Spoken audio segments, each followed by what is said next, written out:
Thank you, councillors. We are live, please. And I'll remind you that we are live streaming. First of all, welcome to everybody to today's council paper, Thursday the 25th of August. Thank you for your attendance. Apologies. I have an apology from Councillor Jill Duncan, who I think may be here but running a... all right. Speak of the angel. Go with that. Other than that, everyone is here, but Councillor Ash is online. And Councillor, I know that your camera is freezing up a little bit over the last hour, so we'll understand that, please, if that happens. We have had the council of prayer earlier today. Councillor Hero, if we... Oh, sorry, you're right. My apologies. There is an apology from Councillor Hero. Would somebody like to move? Thank you. Deputy Mayor, Councillor Belsham, Councillor Gordon, second. Those in favour? Aye. Those against? Carried. Before we move on to the next item of public forum, I would like to take the opportunity, Jared, if you'd just mind standing, and if you'd come up here for a second. This is a little bit informal, it's not.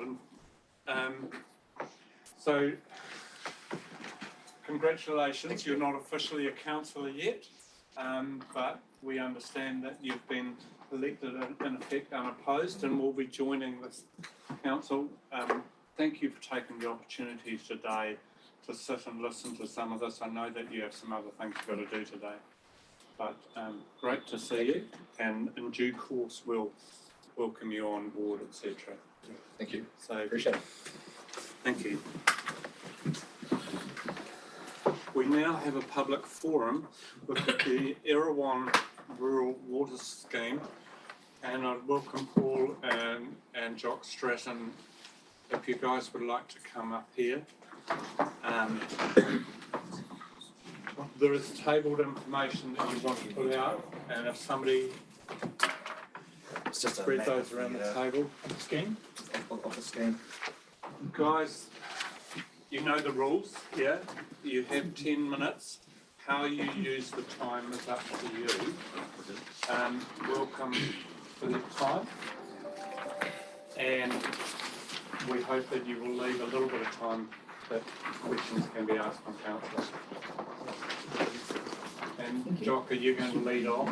Yes, And Paul, you'll come over with bouncing with maybe answers or... Just wait a second for those papers to go around the room. Hoping that the chair will get one as well. There are spare. One person we need is missing. Okay. Righto, guys, thank you for coming down. Thank you for taking your time. The time is yours. Good afternoon, everyone. Your worship, councillors and council staff, thank you for agreeing to allow us to present to you today. Just before I go any further, I'll perhaps green leaves might help a bit. I had that issue as well. My name's Jock Stratton. I'm the current chairperson of the Erewhon Rural Water Supply Scheme. With me is Paul McLaren, also a member of the committee. We're both water users. The Erewhon Rural Water Supply Scheme is one of 4 rural livestock supply schemes in the Rangitikei district. It is a gravity-fed system. The source is the Reparoa Bog at 1110 metres above sea level. 90 kilometres of piping delivers water to 18 entities. Originally it was 27 properties, 18 entities over 18,650 hectares. It delivers 1,550 cubic metres of water per day over undulating terrain with nearly 600 metres of head. The water scheme origins date back to the late 1970s.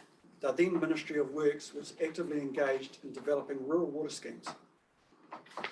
Farmers, with assistance from local councils, were able to make a successful financial case for the development of a rural livestock water scheme. It was funded 50% by central government and 50% by farmers, with asset ownership vesting to local council on completion. The scheme operations are managed by a council subcommittee, us. The subcommittee is made up of farmers, i.e. water users, a representative from local iwi, and a member of council, which is currently Councillor Tracy Hero. The administration of the scheme is carried out by council. Ultimate ownership of the scheme lies with council. The main cash outflows for the scheme are R&M on the scheme assets and capital expenditure to replace sections of the scheme. The scheme revenue comes from a water rate charged to water users. The subcommittee makes a recommendation for the setting of the rate before council approves the rate in the annual plan. Recently, the water rate was doubled to cover the scheme deficit with council. The subcommittee approached the council staff to create a long-term capital expenditure plan. This has indicated a possible $3 million funding requirement over the next 10 years. This amount far exceeds the scheme's projected operating surplus over the next 10 years. The subcommittee discussed the idea of an external review with the Erawan Rural Water Supply Scheme staff, council staff. They were supportive of this. Given the potentially large increase in water rates, the subcommittee held a meeting open to all water users. Water users strongly supported the maintaining of a reliable livestock water source. Water users also supported an outside review of the water scheme. At this point, I'd like to thank the help we have received from council staff. Michael Hodder researched the history of the scheme for the subcommittee. Dave Toombs has clarified the financial position of the scheme. Andrew Van Bussel works closely with the external contractor that carries out the R&M and capital expenditure on the scheme. Arno Benedy has completed a scope report to assist with the selection of the external party to review the scheme. The scope report splits the review in two parts. Asset condition assessment. This includes testing the condition and estimating longevity of sections of the scheme that are designated for replacement in the long-term capital plan. The second part involves a network performance assessment. This will review the design of the scheme, in particular, the hydraulic pressure on the scheme, looking for improvements in efficiency and technology. The subcommittee is still yet to finalise what will be covered by the review, but has held preliminary discussions with a number of engineering and project management type entities. Early indications from outside entities and council staff are that this type of review will be expensive and we will need to narrow our scope to keep costs manageable. The subcommittee is asking council to fund 50% of the review cost, up to a maximum of $50,000. The subcommittee places a high importance on providing a sustainable and reliable service. This will enable the Erawan Rural Water Scheme to continue its positive contribution to the local community. While environmental benefits may not have been as appreciated in the 1970s, it is critically important now with growing social awareness to improve the quality of waterways and for farmers to mitigate the effects of climate change. So once again, thank you for allowing me to speak in front of you, and I'd like now to open the floor for questions. I've got Councillor Duncan, Councillor Belsham, Councillor Wilson, myself, if I can remember that order. Please, councillors, there's significant interest in this. Please make your questions pertinent and hopefully that we can get some sort of quick answer. Councillor Duncan. I have a conflict of interest. So declaring conflict yes, of interest, yes. Thank you very much. Thank you. As a water user, Yes. thank you. Can that be recorded? Councillor Belsham. Yeah, thanks gentlemen for your presentation. Look, my question is about, so you've had advice of approximately 3.3 million of spend required on the scheme. What you're asking for is essentially a peer review of that advice. Is that correct? Yes. Right. Okay. Councillor Wilson. Thank you, guys. What's the capacity of the scheme? How much more can it take in its current form? That's a good question. Look, at this stage, we're not looking at that too much, but we do know that there is more demand out there, that people would like to increase the supply of the scheme. But at this stage, that probably doesn't quite fit into our the directive of what we're trying to achieve, which is the peer review of the advice we've got on for the forecast capital expenditure.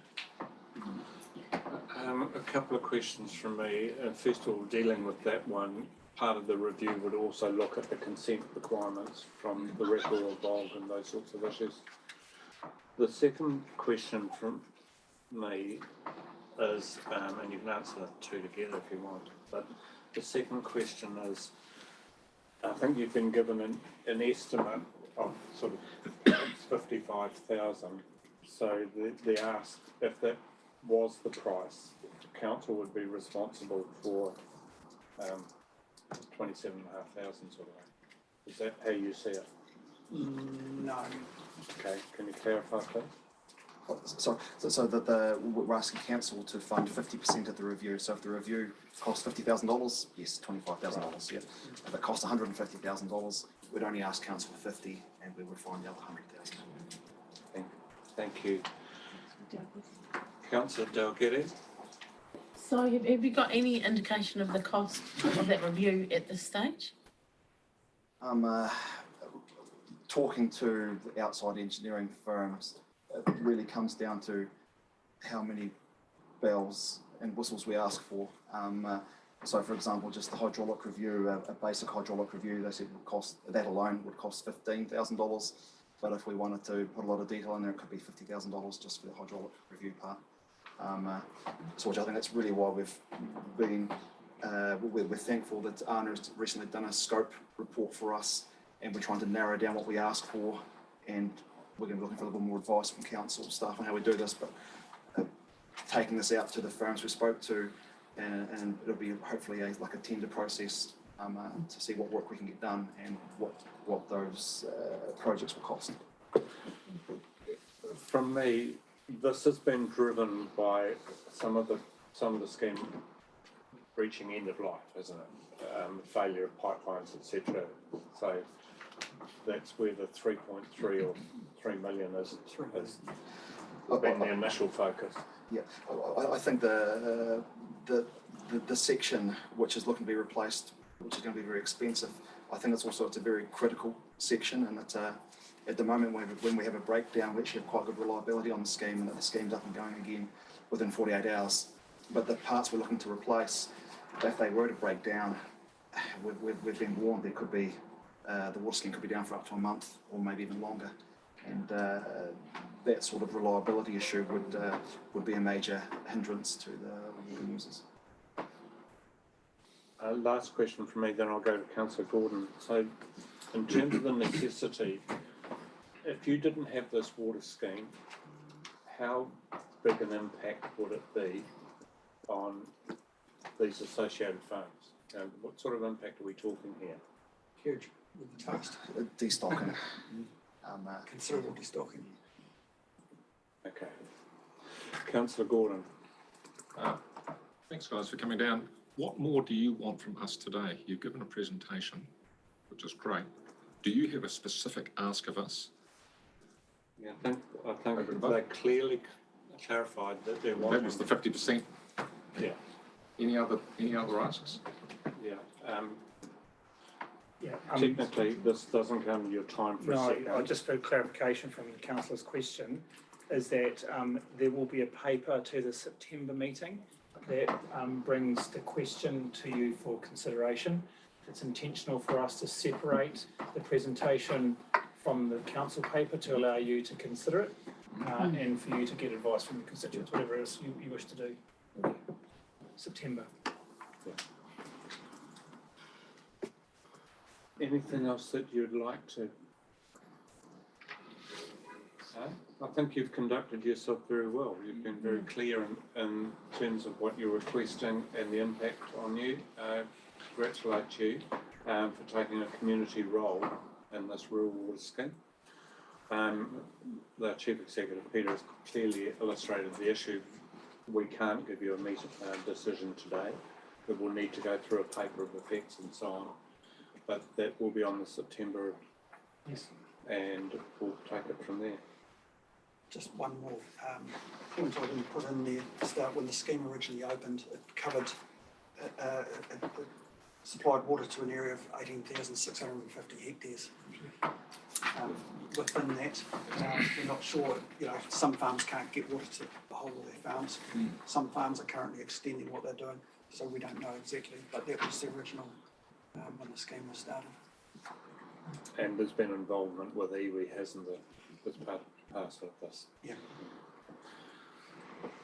Thank you very much. Thank you very much. Thank you. Have a Thanks for the safe trip opportunity. back. Yeah. Councillor Lambert. Hi, can I just get my computer's packed a sec, can I have a hard copy? It's not in its happy place. Do you want to get one for Greg as well? Oh, you got another spare one? Hard copy? Come on, grab some more, Carol. Yeah. You should read that for you. Yeah, you might notice a bit of a difference. Well, we'll move on the agenda. Thank you very much. In terms of, we've had conflicts of interest, confirmation of order of business. Do we have anything today, staff, that I need to reshape in terms of the order of business? Yeah, so there is a public excluded session at the end of standing council. Nothing further. We'll move on. Move it to item 7. This is the follow-up actions from the previous. Sorry, confirmation of minutes, you did right.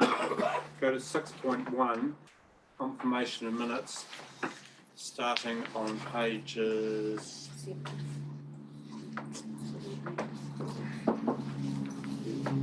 7, looking for alterations and corrections, 7 and 8, 9, 10, 11, 12,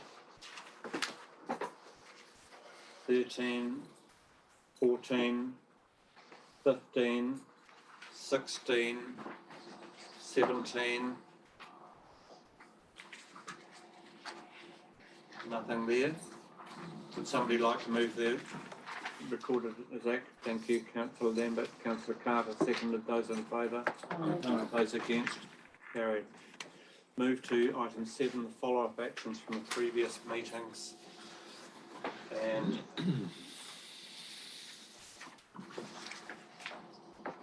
who's taking us through this? Thank you, Your Worship. Just to reiterate, most of us are sitting in the room that have had actions here, so we're just happy to take any questions or clarity on any of the items. Right, what I'll do is take page 19, so that's 1 through to 7. Anything there that councillors wish to raise? I would say that item 2, the agreement, that is part and parcel of today's agenda as well, but essentially that has been progressed.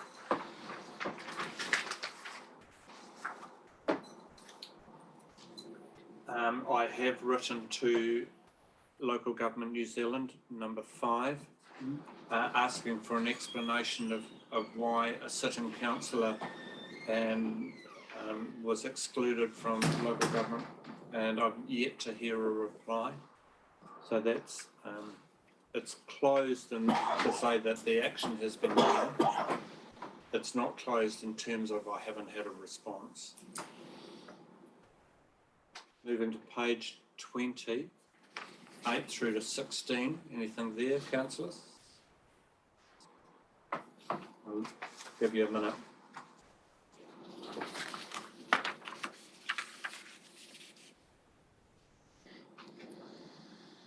No. Page 21, 17 through to 22.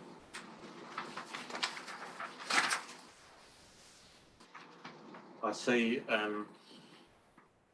Councillor Rakawa, you had a request there about place names. Have they come back to you? Yes, they have. Okay, thank you.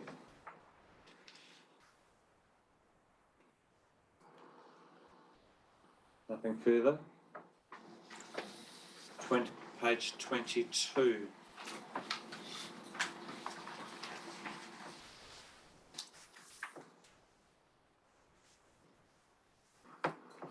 Would somebody, while you're still thinking, would somebody like to move that it be received as a report? Councillor Gordon, seconded Councillor Dalgety. Those in favour? Aye. Those against? Carried. Nothing further? Thank you. I skipped one on page 23. Councillor Gordon. Your Worship, just a general question about the licence to occupy the portion of unformed road and the purchase of the building. How long does that, would a licence like that last for? I mean, if the folk who purchase the building decide to uplift it and take it somewhere else, or do something else on the site, would that be included in a licence to occupy? I mean, is that a... Can we first of all clarify which item you're talking about? Item 28. Sorry, it's the only one on page 23. Staff response? I don't know. The answer to that? Any answer? I do not. Normally, a license to occupy would have a time frame, and you have to reapply. So I would imagine it's wrapped up in there, but I can't give you a definitive answer. That's fine. Would you like to? So my understanding would be that a licence to occupy would last for a certain length of time for them to complete the process for occupancy. If they didn't complete the process within that time frame, it would lapse. I was just going to say, would you like me to take that as an undertaking and get back to councillor? If I may, Sir, I mean, it might be useful just to clarify that, because it used to be a site of quite high visibility because of the use that was undertaken there, and it will have community interest. So it might be nice to have it sort of pretty watertight, so that if someone asks you a curly question from left field, from the general public, but you've got an answer ready to go. If I may, Your Worship, just check we've got the undertaking written correctly for the councillor. Can you read that, councillor? Yes, I can. Thank you. Thank you very much. Councillor Carter? Clarification, back on item 6. Yeah, I'll go back to item 6. Yep. The way this words is you've got 2 meatworks named the same name.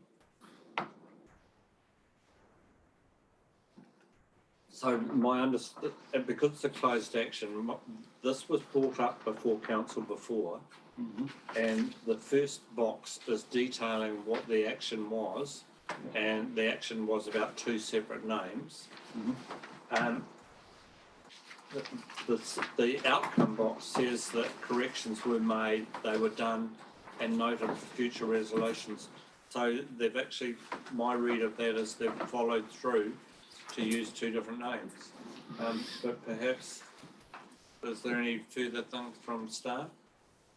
No, I think you're correct. The original documentation, which I think is the 3rd box in from the left, did have the naming that we've noted to fix up for future publications and in the resolutions. I don't think the naming invalidates the rates resolution that was discussed. We have investigated this and we've all I can really say is at the request of the organisations, we've corrected what needed to be corrected. Yeah. Confusing. I know. Are you satisfied with the answer? Thank you. Not really, but Thank you. I'll take it as it comes. But Can move to item 8, the Mayor's report. I will take it as read and take any questions, but first of all, in terms of item 7, the recognition certificate of appreciation, I couldn't be at the Bulls, but this is effectively, and perhaps Councillor Carter may wish to speak to this in a second, but this is appreciation that a number of companies give staff time to be able to act as volunteers. Is that how you see it? Is there anything you want to add? It's just, it's, you know, an award of appreciation that, that FENS or the Foreign Emergency acknowledge companies that do put out to allow members to turn out, and also the self-employed, which is actually having a big cost to all the companies that are involved. So Thank you. just noting that. Councillor Ash online. Thank you. Just acknowledging how busy your month has been again, Andy, as always. Good to see. But I do have just 3 queries, if I may. Do you want them all together or separately? If I can deal with them separately, but I'll give you 3 opportunities. Go for it. Sure. The first is obviously around the earthquakes. Fantastic news about the Bulls Library, and that it was done so much more affordably than previously thought. Does this change what the outlook may look like for our district with some of the works that we've been forecasting for things such as the Martin Central buildings, etc.? How will that impact on the forecasted costs and what our requirements are under legislation as far as new builds go, etc., etc.? Please and thank you. I'll deal with that one separately because I suspect there may be a recommendation also that comes from you or the table. In terms of the process, I think that your question around where we're currently sitting, I think that's probably a valid question. And if you would like a report in the future as to where we're at, not only with our buildings, but other buildings within the district, if you want to make a recommendation around that, that would be valid. I certainly would love to have a recommendation like that. Obviously, I won't be sitting around the table by the time the report comes back, but as a member of the public, I'll still be very, very interested in what the report shows. So, yeah. I'm happy to deal with that as a separate recommendation. That would be a motion. So what are you wanting to put forward? Not even too sure how to articulate this. Wasn't expecting to put a recommendation forward for it. That a report is presented to council. Yes, thank you. What our forecasted costs would be now for our future builds, taking into consideration the earthquake strengthening components. So there's 2 separate things as I read it that you're asking. The first is a report to council updating where we're at in terms of process and legislation. Is that the first one? Yes, please. Do that one first separately if you're going to do that. You said it beautifully, Mayor Andy, thank you. Right, the motion would, do you want me to, the motion would read from Councillor Ash that a report is presented to council detailing the requirements under earthquake-prone legislation and where our council currently sits in terms of compliance. Is it for council buildings? For all buildings. For all buildings. For all buildings. All council buildings. Yeah. So there is a process. Councillors around. We have a requirement to identify, and effectively there's a stage process for notification. So it's just some sort of update as to where we're at in that system is what I think Councillor Ash is getting at. Absolutely. And the second would be around what would deal with that first. Sure, please. So just to clear, Your Worship, all buildings in the Rangitikei district? Not with council. Council. Just council. This is not just council buildings. I've seen some nods around the table to support this. So, for instance, if you take non-council owned buildings in the main street of Taihape, Martin, etc., this report would show how many of those have been identified as earthquake prone and whether they've been notified to ultimately the requirement is notification on MB list. I think it's MB. Does that capture that side of an update report?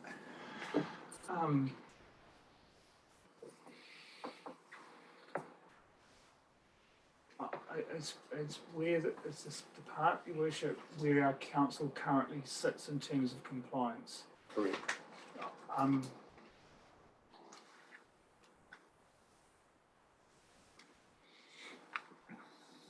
I think it could perhaps read a report as presented to council detailing the requirements under earthquake prone legislation for all buildings in the Rangitikei district.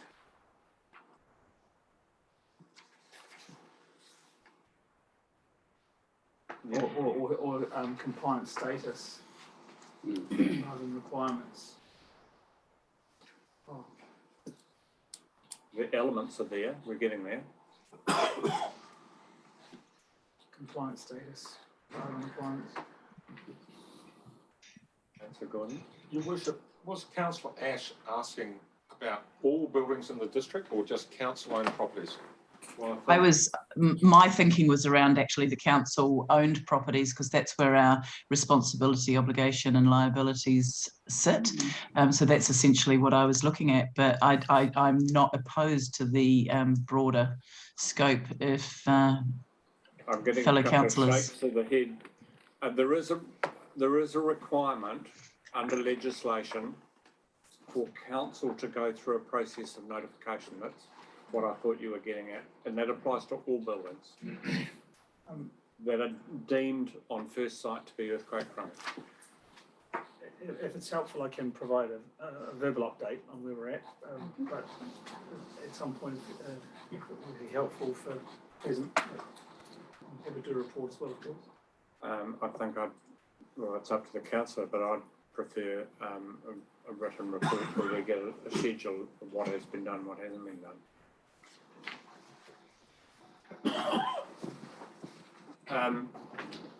Councillor Ash, the motion, you may not see it, is that a report is presented to council detailing the compliance status under earthquake prone legislation for all buildings in the Rangitikei district.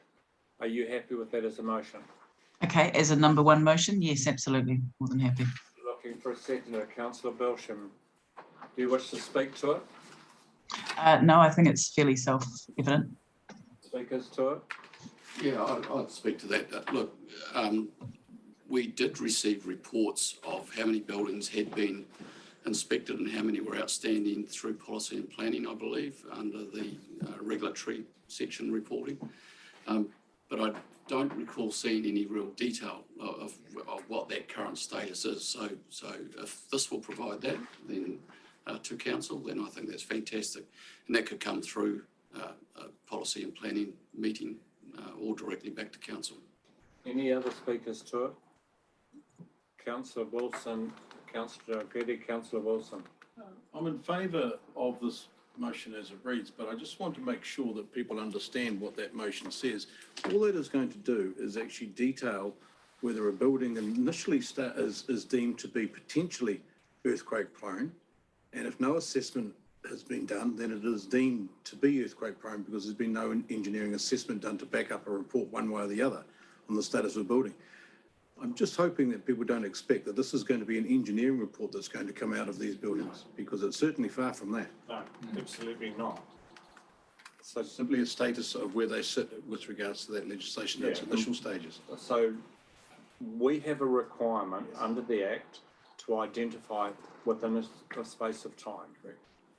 And they have, the building owner then has a year to be able to go out and challenge that.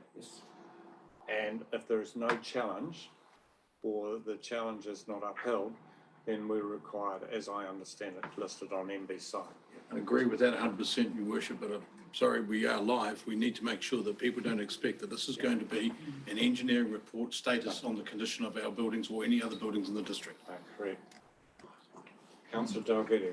Oh, I just wanted to add that if I walk the streets of Wellington, I can see as I walk past some of those buildings where that status is. I haven't seen any in the Rangitikei. So I'm just interested to know, where that assessment is at and have any been stickered and what time frame is required, is that from there? That presumably would be dealt with compliance. We've had 3 speakers in favour. Are there any speakers against the motion? Otherwise I'll put the motion. You speaking against the motion? I'm speaking against the motion as it stands, simply because I think listening to the earthquake prone, that as you reference it in your report, the workshop presentation the other day, and also to back up what Councillor Wilson said, this is really an indication. These are an indication of the buildings. They're not detailing. It's not detail, so I wonder if detailing is the wrong word and maybe outline. I'm sorry to be picky, but. Councillor Ash, write a reply.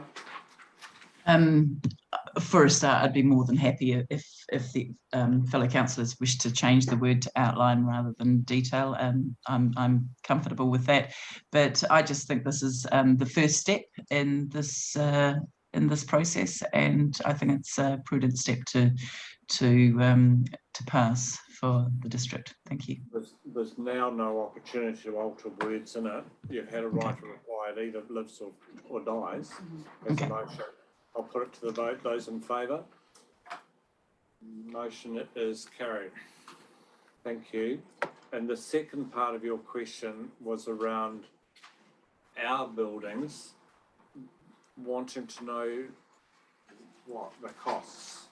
Yeah, essentially. So, like take Martin, for instance, we've looked at some ideas and some plans and some costs around what it would look like to earthquake strengthen High Street as it is, as an option, etc. So I'm just wondering, with these new kind of costings that are available to strengthen buildings, would that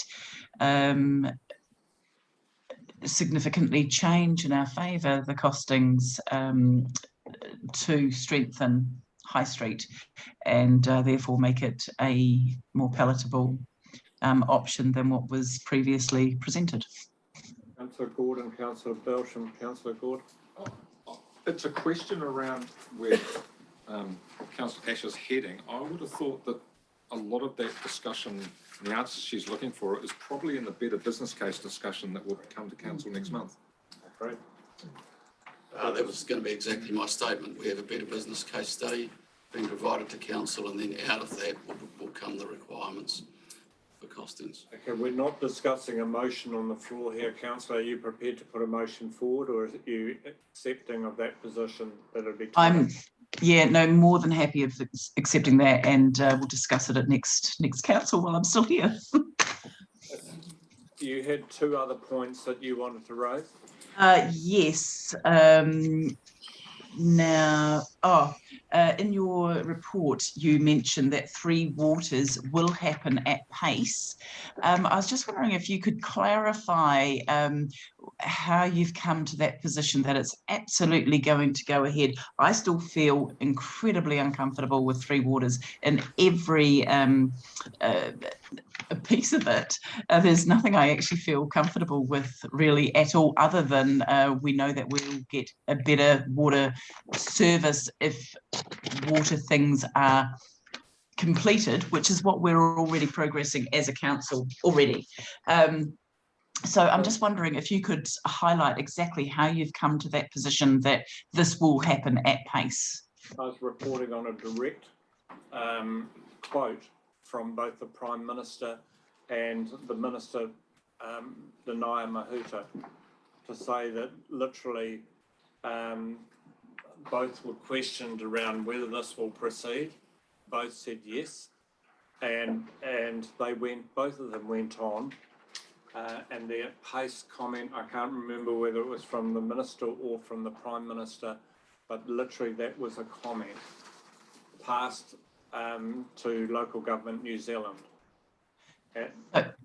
So can I understand from that then that that's not your stance on it? And do you believe then that there is an option for us not to go ahead with Three Waters, whether that be at all or as it currently stands? Your position on that? So my personal position and the council's position was given to the submission to the entity bill. And that was to say quite categorically that we do not, and it said I and council do not support it. That we have reservations around this, and this. Yes, thank you. I was going to thank you for your submission. Do I think that it will still go ahead? I suspect the entities will be established under law by government. So all I'm doing is giving you what I think will happen as well. Okay, and I did mean to thank you for your submission. I did watch that and enjoy watching your submission, so thank you. And my third question is also an acknowledgement and a query. So firstly, acknowledging our already elected councillors and congratulating them, but wondering if you have any thoughts, around, it's interesting that so many of the seats were, so many of the seats were achieved uncontended. Have you got some thoughts towards that? Sorry, that's my dog. Yeah, Councillor Ash, you're moving into an area of general discussion and electioneering, and that's not where we should be. Oh, okay. No, I certainly wasn't trying to go into an electioneering position. I do have concerns, obviously, around the democratic process when there's not an election to be had. But yeah, no, that's cool. Thank you. Thank you. Any further questions around? Thank you, Councillor Lambert. Sort of a leading question. I noticed like you had to spend 2 days planting trees, and we had the opening thing at Te Marapi. Everything sort of Saturday's the busiest day of the week, and everything sort of gets jammed into Saturdays. If we could sort of, maybe from a council point of view, we're having a tree planting, like me personally could probably get up there during the week and do something. Instead of trying to jam everything onto a Saturday, where possible, could we, especially with daylight saving, could we have an opening in the evening or a tree planting over a couple of days or something like that? Yeah, Councillor, we're talking about volunteers here. So in Taihape, we had 80 to 90 people turn up. They turn up on a Saturday because they have a Saturday available. I appreciate that, but if we could have a 2-day for those, like during the week would suit me better. Sort of. All about you, I know, but yeah, for us, at the smaller percentage. Yeah, I understand that. But I'm not sure I can go any further with No, that. just, you know, if the opportunity arises to spread it over a couple of days. Thank you. Councillor Duncan. Can I just take this opportunity to thank staff for the support for our planting day? It was fantastic. The ground staff were amazing, and we had Reg there. We had so many different groups, but thank you very much to the council staff for their support. And to the mayor for the sausages. Thank you. There was one other thing that I'd bring up in terms of my report, in terms of engagements. Yesterday I met with residents at Rangawai, which is in the northwestern boundary, right in the corner of our district. So it's about 35 k's out from Taihape. The Rangawai Hall, I think they will come back and ask for some council support around possibly being able to purchase the land under which their hall sits. That I'll just list that as an engagement at this stage that I've had, and I'm sure it may or may not be picked up by that community with a request or something in the future. Anything further from my report?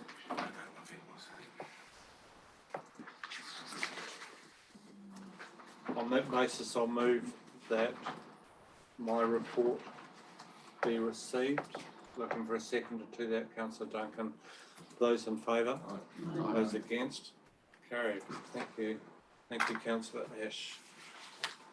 Move to item 9, the Chief Executive's report.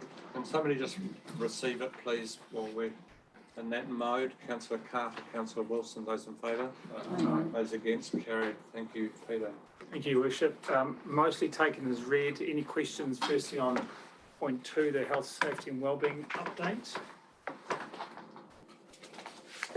It's in the dashboard and attached. Point 3 is staff movement.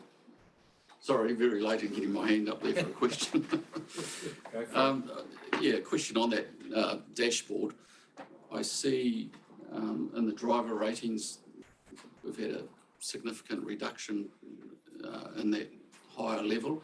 Has there been a change of criteria of how we rate drivers, or what's the reasoning behind that? Karen, please. Good afternoon. No, there has been no change in criteria. I can't answer the reasoning for that, but I can say that those individual drivers have had follow-ups undertaken. If I may answer more broadly, Councillor, driver ratings in this part of the safety or organisational health and safety, you would be aware of that I do repeatedly discuss this with my staff as an uncomfortable measure of our performance. It is quite a crude rating, I guess, but it is nonetheless a rating. And what staff or my key staff are focusing on, as you'd see in the coming up, is the driver awareness and the simulator training, which is a harder stat to actually to give that experiential training for staff, making sure that we discuss things like fatigue and etc. in driving. Unfortunately, we haven't come up with a better way of measuring driver performance to give you comfort, or me comfort for that matter. Thank you. Thank you. A question from me in terms of the dashboard. First aid training. I know that mole maps are not available for elected members unless they pay for them. First aid training, is that available to elected members? Yes, that is available to elected members, and Carol Gordon may have a comment around how that fits into the elected member training program and induction program. Gordon. No specific comment, but we're pulling together obviously a induction program. So whether this will align with a planned first aid or even just asking councillors as part of the induction whether they want to be included in a future one as part of that. If I may answer your question, Your Worship, I think it's elementary for us to have our elected members on first aid training. I don't see it as a benefit as a MOMAT. I see it as a requirement for enhancing the safety of our people. If I may move on, Your Worship. Yes, certainly. Staff movements. I just acknowledge that there's been previous discussion from elected members around how we conduct exit interviews. So we're starting to get a trend of our staff movements, and particularly those that are leaving us. Interestingly, when I talk to my peers and other councils, I know Palmerston North have 120 vacancies. I do know Horowhenua had 30% turnover in the year. So this is a sector-wide issue, both in terms of vacancies and turnover.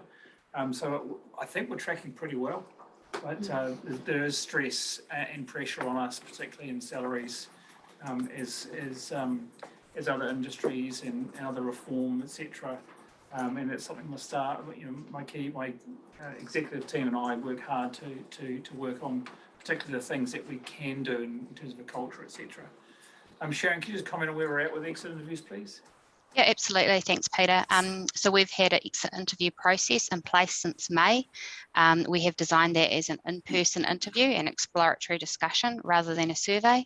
So all exiting staff are invited to participate, and so far the uptake's been fairly good. By that I mean we've had more staff choose to participate than not. We also have a provision for an independent interviewer if requested. And look, what exit interviews do is they give us the ability to report on common reasons for leaving and people's feelings about their employment experience with us. Can I ask a question to that? So if somebody wishes to have an independent exit interview, that is currently available to them as an option? Yes. Yes. Okay. Any councillors, any? Yeah, quickly, is that noted at the start of employment? Where is that noted? And I know it's operational, I apologise if it is, I'll stand down. But the fact that we have that exit interview option, where is that notified in the to the staff? I mean, not the day that they're leaving, I'm assuming, but is there somewhere that it's documented as part of the policy?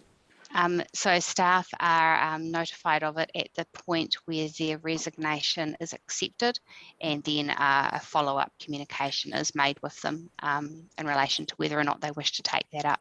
Okay, thank you. Councillor Belsham? So just in the staffing space, and you said around salary pressures and the like, and we know certainly central government has had a direction of staff recruitment in the building inspection aspect. What opportunities do we have to push back and feedback to central government to say, look, do you realise the pressures that you're putting the local government sector under?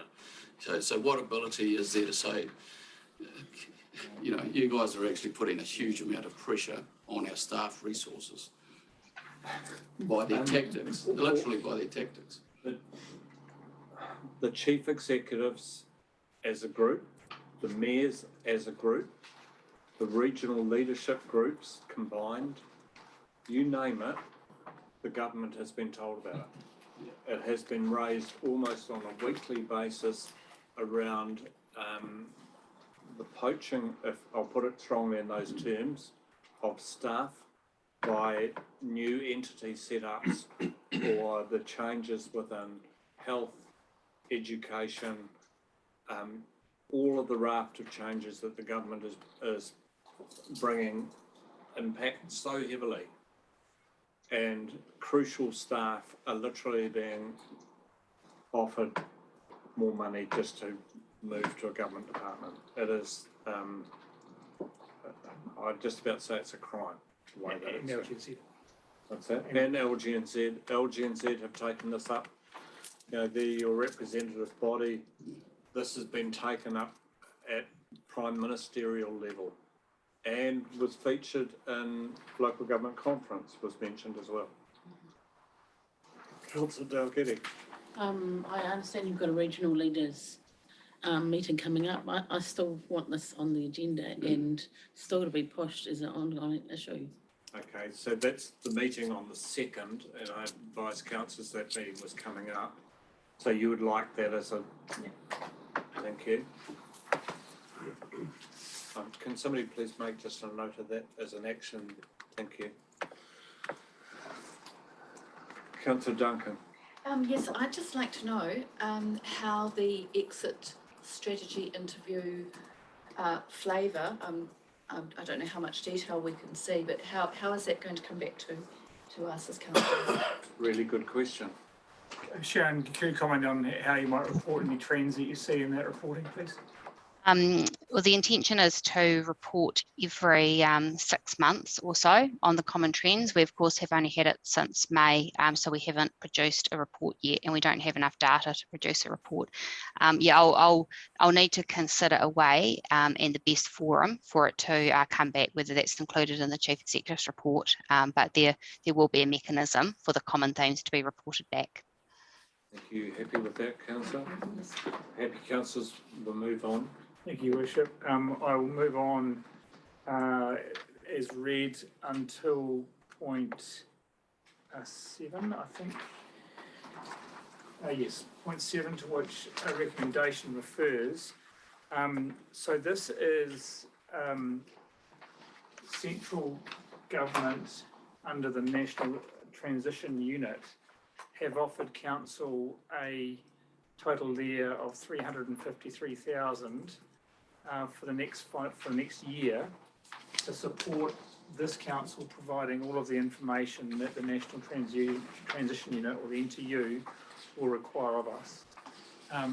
Collectively, many councils have gone back and said, you're asking us to deliver a lot of work, a lot of data. It's taken, and for us, of course, we have a shared service arrangement. A lot of that falls on Arno. And so every council has been offered the ability to sign a contract with central government a funding agreement with central government. It comes to you because this is beyond my delegation to approve. So this is Appendix 4 within the order paper. Councillor Gordon. So government is offering us a chunk of money, Yes. but are we going to be chasing an ever scarce resource? Because the money's one thing, but the money doesn't actually go out there and do the work. It's the people that we have to employ. So is this, I was going to say self-defeating, but it's the wrong words, but if you know what I'm alluding to. Yeah, one of my colleagues said it'd be great to have a chair with $350,000 sitting on it, because that won't achieve a heck of a lot. But it is helping us. I've been working with my Chief Operating Officer on how we might use this should the resolution go through. And it not only allows us to get that scarce resource, but where that scarce resource is already in our organisation, for example, Arno, that I can backfill Arno's role with a role that isn't as scarce, if that makes sense, so to allow Arno to work on this. I understand. Yeah. Thank you. Councillor Ash. Thank you. Again, I feel quite a certain amount of discomfort with this. Reading the agreement, I don't fully understand our liabilities and our responsibilities to it. Obviously, the money can only be used toward the transitioning process. I know I've probably asked this before and I've probably been told, no, it doesn't, but is this going to tie us in, bind us in to the three waters where we can't get out? It's interesting, some of the things within the agreement suggest that they can request that money be refunded if we were to do, say, for instance, there's, I know there's something that says that if we were to do anything that would do or say anything that would bring the government into disrepute or something along those lines. I can't remember what page it's on. But so you need to back that up with a statement within that agreement, because I have failed. So it's okay, it's page 51, I believe. No, that's the funding things. I'd need to go back through it. There is a clause in there that says that we mustn't bring the So page 45, the recipient will keep DIA, which is Internal Affairs, informed on a no surprises basis in relation to any media statements or press releases to be made by the recipient regarding this agreement and or DIA's involvement with the permitted activities. That's just saying that if there's media statements, they should be aware of them. It wasn't about the media, it was about saying or doing anything that would bring them into disrepute, I think the words were. Let's see if I can find that. Well, I'd be interested to know, because I have looked through the agreement and I couldn't find anything to that would come close to that sort of statement. I have to, sorry, I'll have to go back through it and see if I can find that somewhere, because that's how I, certainly how I interpreted the clause, and that was quite uncomfortable. That, I mean, what exactly did that look like? Was the sort of alarm bells that were raised with me. Let me find it and I'll come back to you. But again, my question still is, what are our liabilities and what are our obligations if we accept this? I don't feel comfortable with it, because I would much rather not see Three Waters go ahead. Councillor our responsibility as a council is to obey the law. And if these are mandated, whether we like it or not, that's the requirement. Whether or not we accept help to be able to go through the process of collecting the information that we're required to do, that's the issue on the table as to whether we're going to take, and there wouldn't be, my guess is there wouldn't be a single council in the country that would be saying no. Page 43, clause 4, the recipient is involved in any intentional or reckless conduct which in the opinion of DIA has damaged or could damage the reputation, good standing or goodwill of DIA or the New Zealand government, or is involved in any material misrepresentation or fraud. That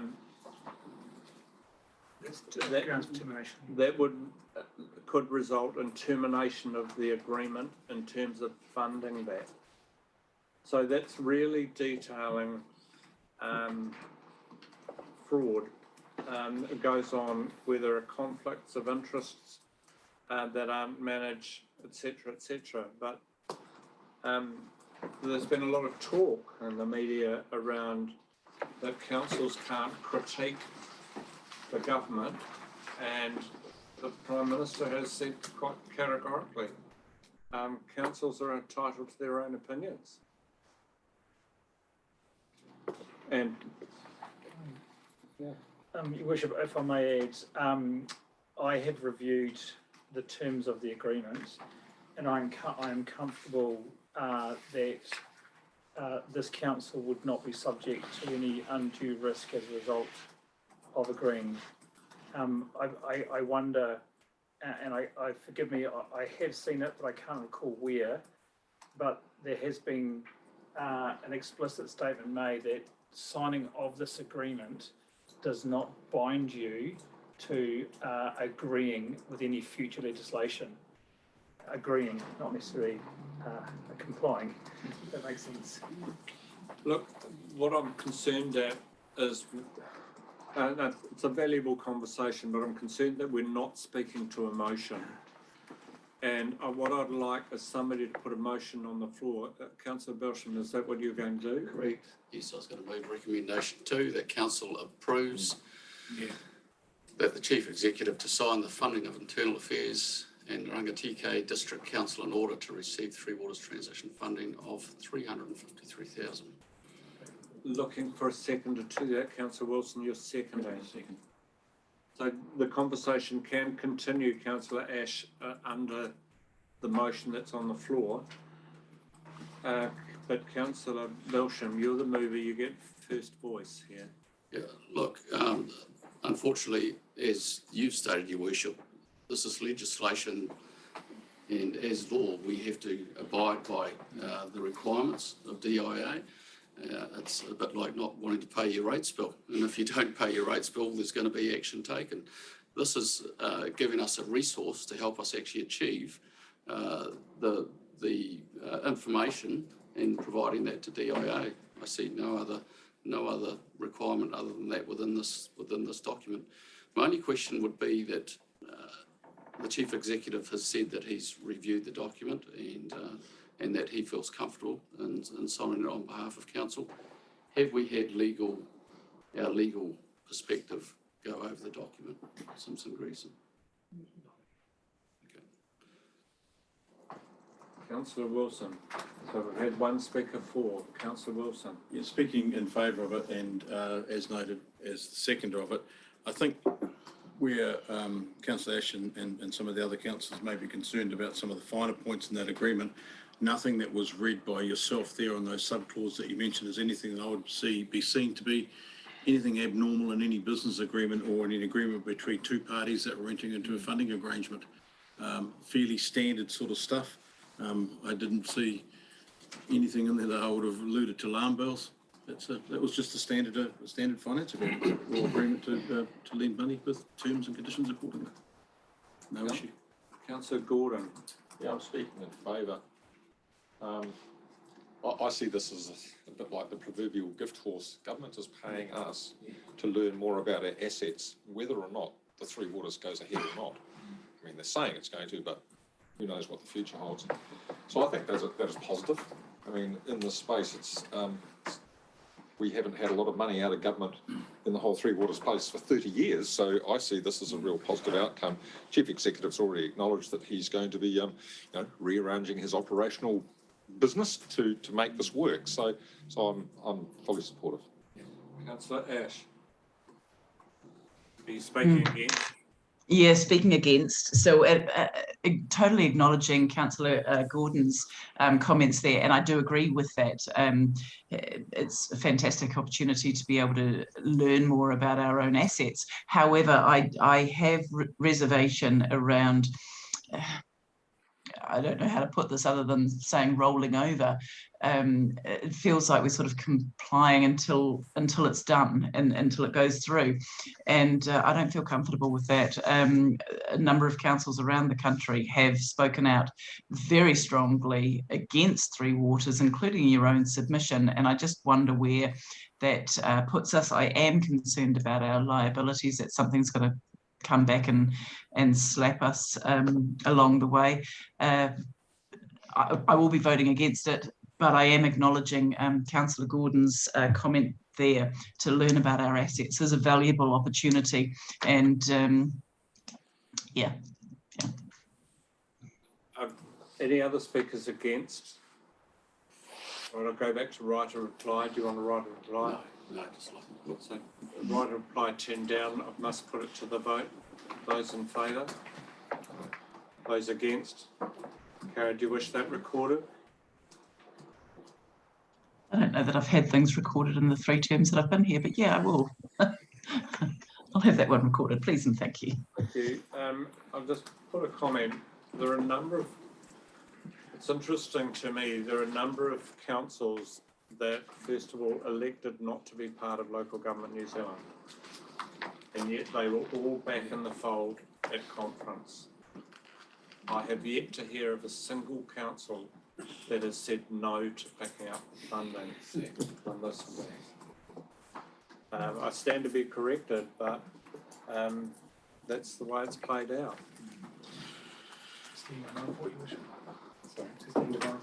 Thank you very much. We've already received it, but Councillor Duncan. Yes, I'd just like to go back to the reference in your report, thank you. On page, it starts page 30 and then on page 35, discussing this ability to submit on the future of inter-regional passenger transport. Just give you a moment, because this was a topic that was discussed at the Youth Council.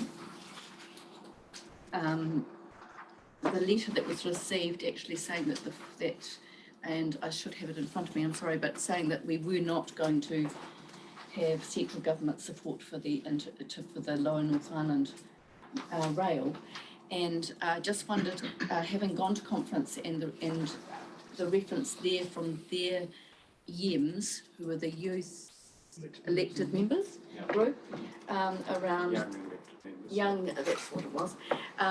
It just seems to me, it just struck me that this was an opportunity to involve our youth council, the Rangitikei Youth Council, and maybe even to invite them to have some sort of input into that submission. I personally would welcome that if the opportunity exists, and absolutely. Yes, we're very happy to do that. Georgia will make sure it happens. Yeah. Wonderful, thank you.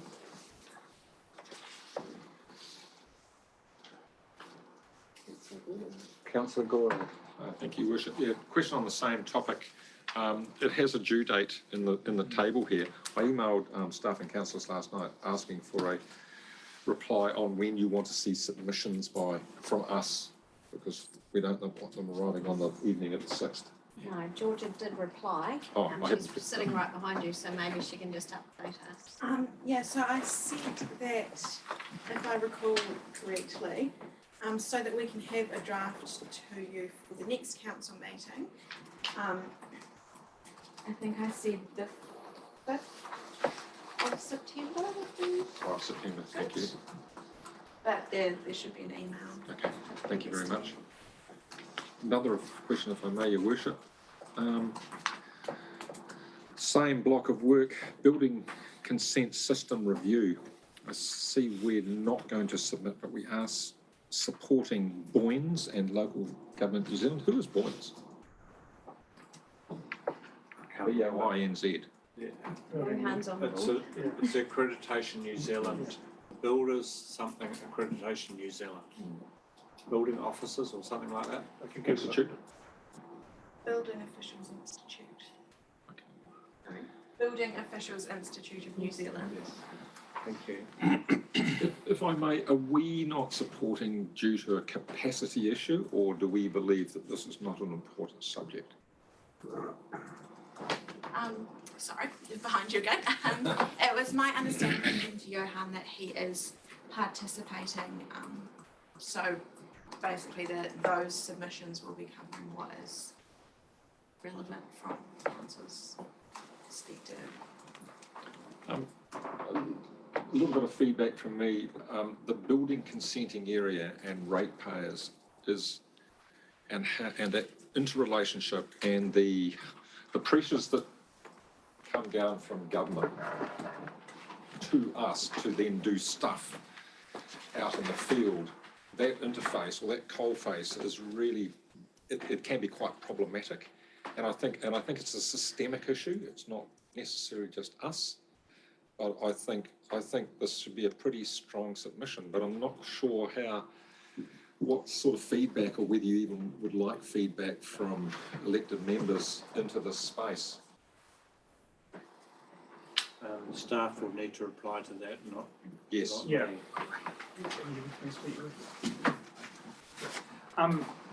Forgive me, councillor, there's two things I've heard. You say one is on the building consent system review and one is a sort of a bigger picture in terms of all of the different submissions. We have a process now that Georgia is, I'm grateful for Georgia's leadership in here with Carol, that we review all of the different submissions that then is summarised by Georgia. It comes to the executive team and then we look at which of those do we wish to bring to council if we feel that they are really do require elected member input. And so we have a staggered approach. I know we discussed it weekly at our executive team. Yesterday we discussed it. Georgia gave us an example of a 300 and something page submission that required, and we had until next week to submit. We are responding to each and every one of those. And for those that have a 350 page requirement for us to review with a 1 week turnaround, we say we'd love to, I'm sorry, but we do not have the time to do so. My question was more specifically around building and the consent review. Yeah, I think the thing that in that one, and if I got this right, Georgia, we are submitting, but through LGNZ and Boynes rather than directly from RDC. So Johan's team is contributing to other submissions. Supplementary, if I may, is this a review of the whole system or just the squeaky wheels? George, did you know the answer to that? They've described it as an end-to-end review and it's covering sort of what councils have to do, what the actual purpose of a building consent system is, what central government can do, what independent organisations can do. So it's meant to be covering the lot, not just... Councillor, what I'll do is, rather than take up a lot more council time here, have the conversation through the Chief Executive. Happy with that. You've got a particular interest in that and we welcome it, but I want to move on a little bit. Thank you. Moving to item number 9, the Chief Executive's report. We've finished that as I understand it. Item 10, reports for decision, the recent weather event damage to road network. We welcome Phil Giffen to the table. Phil, do you want to take us through this? Do you take it as a tabled report or how do you want us to further it? I think Anna will take it, Your Worship. Okay, thank you. With support from Phil. Two.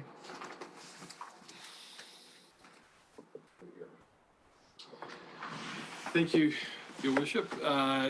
Yeah, what this report is about is with the weather conditions that we have, since we brought the previous two weather damage reports to council, we've had a further two. And this is really to update you on the damage that was caused in a weather event on the 17th of May, and then another weather event over a much longer period, so really from the end of May to about the 20th of June. What this does, it summarizes the engineer's estimates of the damage that we have submitted or that we will submit to Waka Kotahi to claim funding for that under the emergency works provisions. That just gives you, also the table gives you a bit of background on what was done in the previous two, just to remind you where we are for the as far as weather damage is concerned. Right, that is the summary of that. If there are any questions, First of all, can we receive it? Yeah, we've received. Councillor Belsham, Councillor Rakawa, those in favour? Those against, carried. Received.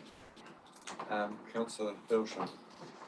So just a question in regards with the emergency works, and there was some reference, one area of the works that was required, there was some external concerns around block drainage and the ability for us to go on and clear those drains out. Has that work actually taken place so we've been able to alleviate those issues reoccurring on that section of Mangahoi Road? We're discussing the scope of the work with 2 or 3 landowners in the valley at the moment, but we won't be carrying out any physical works until summertime. It's too wet, basically, to go into their paddocks, etc.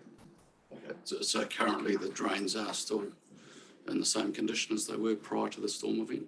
Yes, there's still trees in the drains to some extent, yes. Thank you.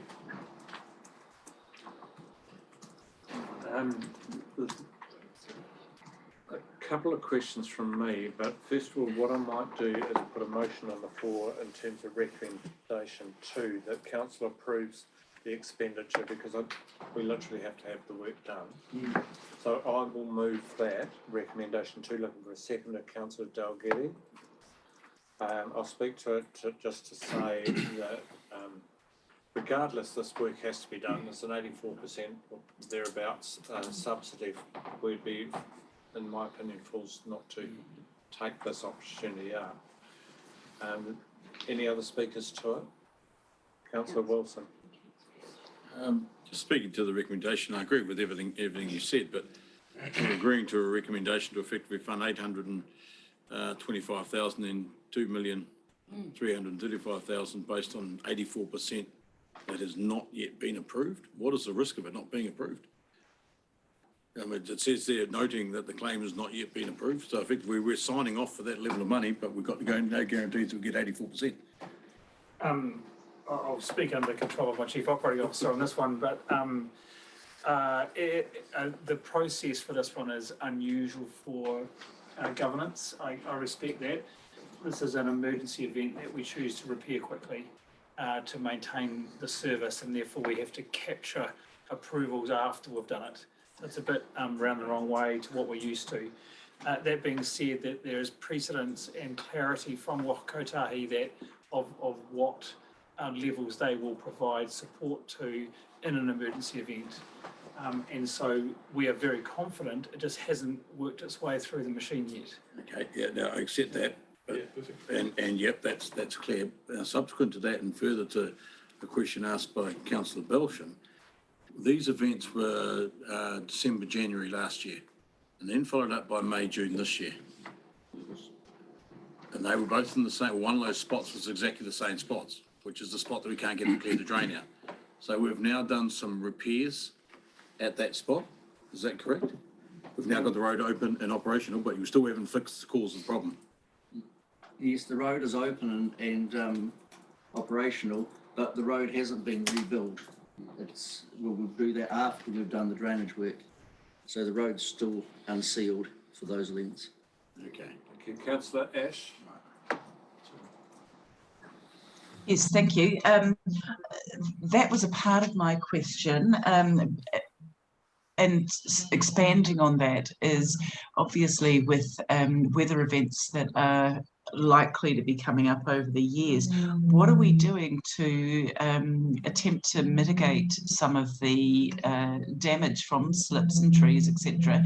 Is there a process that's in place that we are operating within that does actually take those into account? Because to a certain degree, we can see, I say we, the collective we, I have absolutely no idea. I'm guessing the people that have the expertise are able to foresee areas that are going to be a problem should a weather event hit. And so therefore, are we doing anything within that space that can help to mitigate that?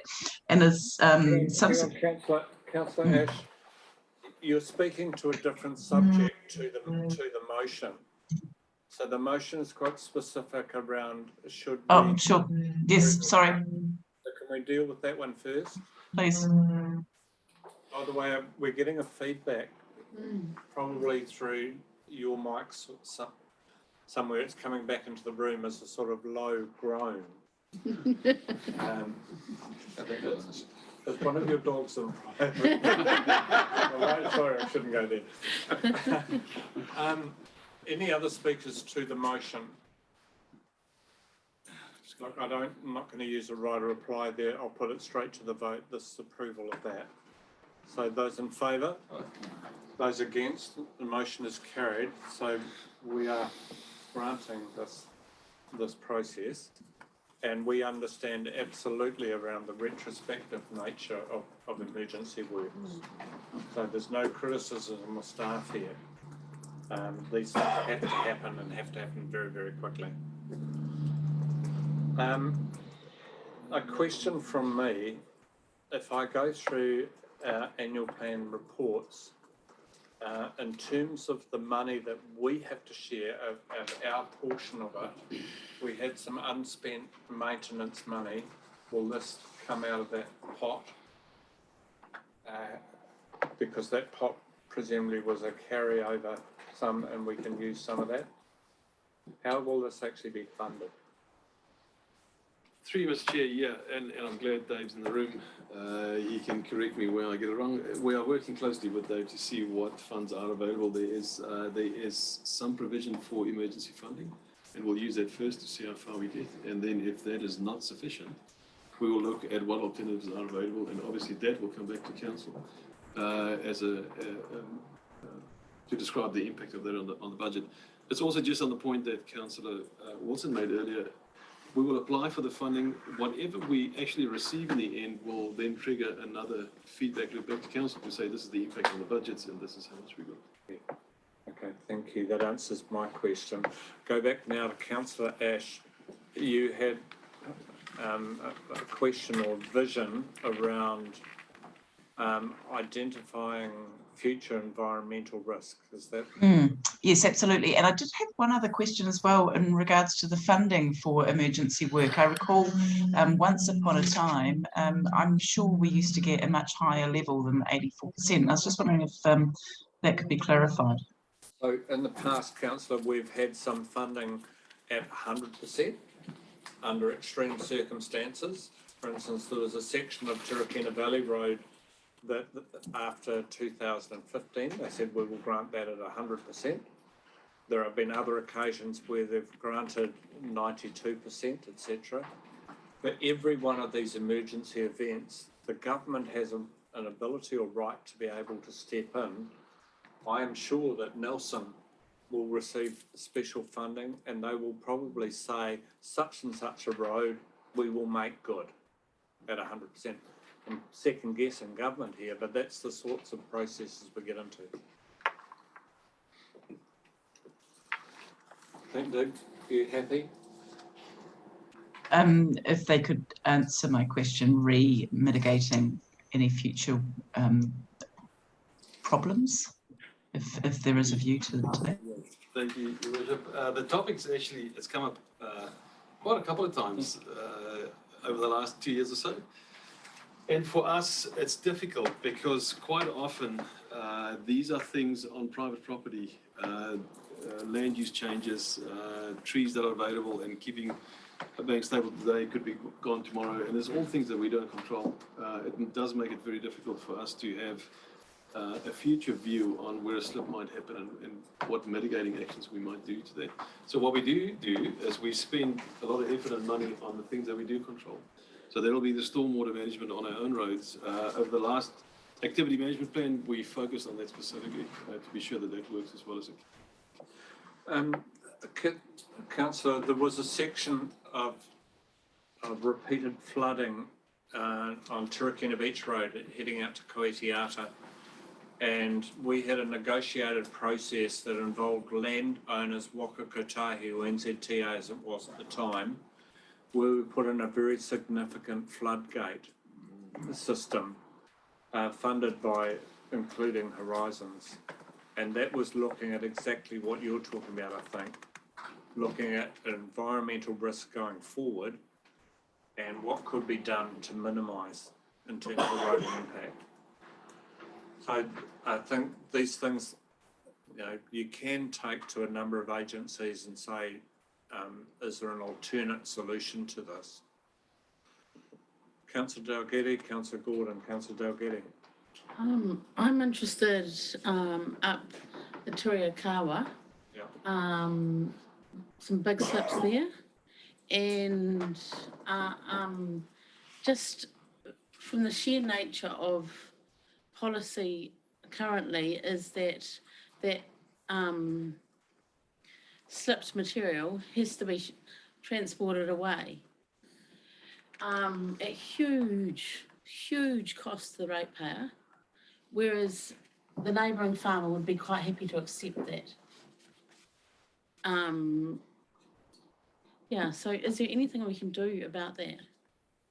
There are a number of situations where the neighbouring farmer has received that, and that happens on the state highway as well. For instance, if you head north from Hunterville, that repeated slip that comes down there, that is taken to where the bulls sit, about a K down the road.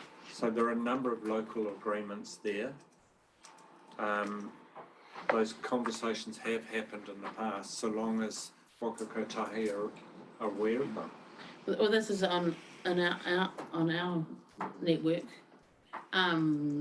So if a farmer would rather that happen than the cost go to the ratepayer, does he address the CE with that offer? Well, I think that would perhaps I know move to you. Thank you. Your Worship, I'll ask Philip just to give us a bit of feedback on how that works. You are correct. The double handling of all the slip material is a large expense. The rules for depositing the land, the Horizons rules for dumping material are quite strict.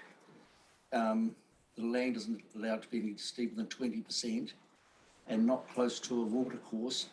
So in the hill country, you get the situation where the farmer would be happy to receive the fill, but we can't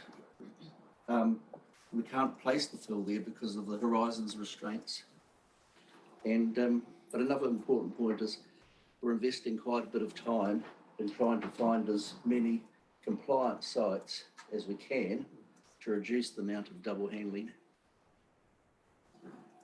If I may just add on, that's another complication over the last 3 years or so is the compliance requirements for clean fill sites. So in the past, we would have a range of them all over the district. Our district is large, but now to have them consented is very difficult, and we have a lot less.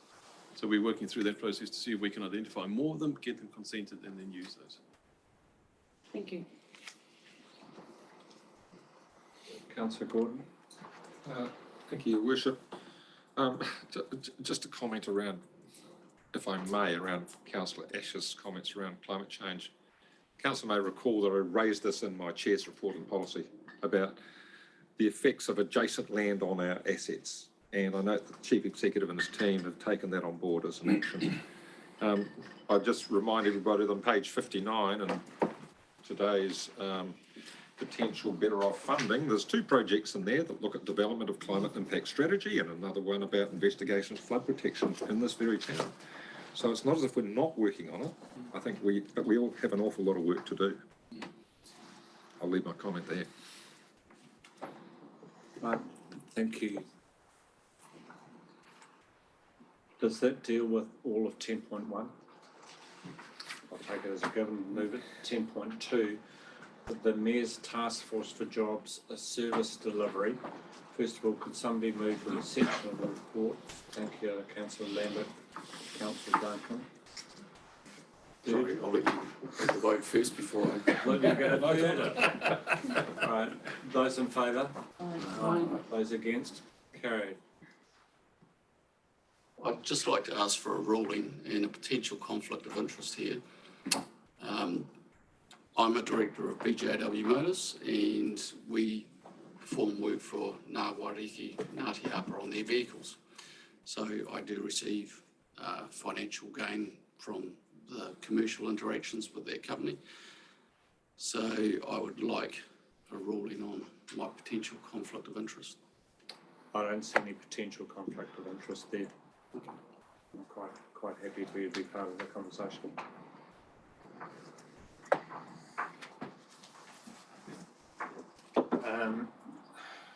Who's taking us through this in terms of staff?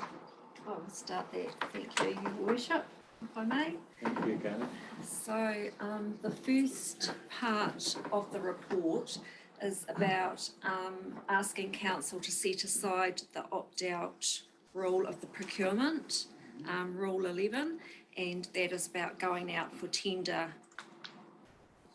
The second part of the report is about identifying and confirming a supplier.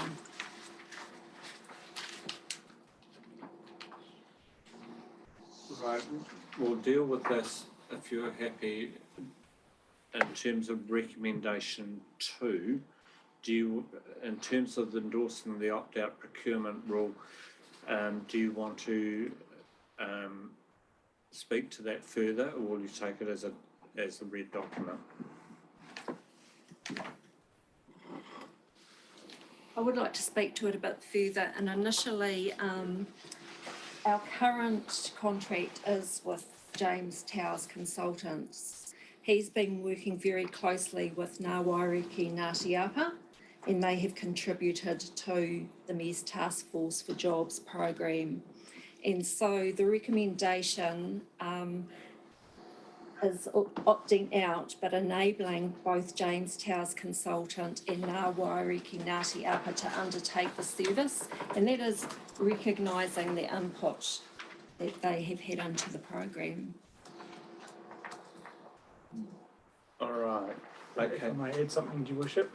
Certainly. Just to support what Galen said, and to recall that this was formally discussed at Council's July meeting, and the matter was left to lie on the table regarding the direct procurement and the application of the policy.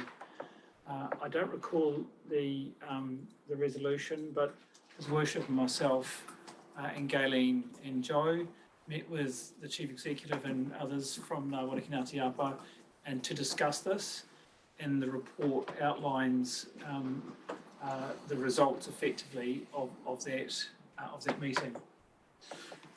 Okay, what I think I'd like to do with this is deal with recommendation 2 around the principles of opting out of the procurement process. So is somebody happy to move recommendation 2?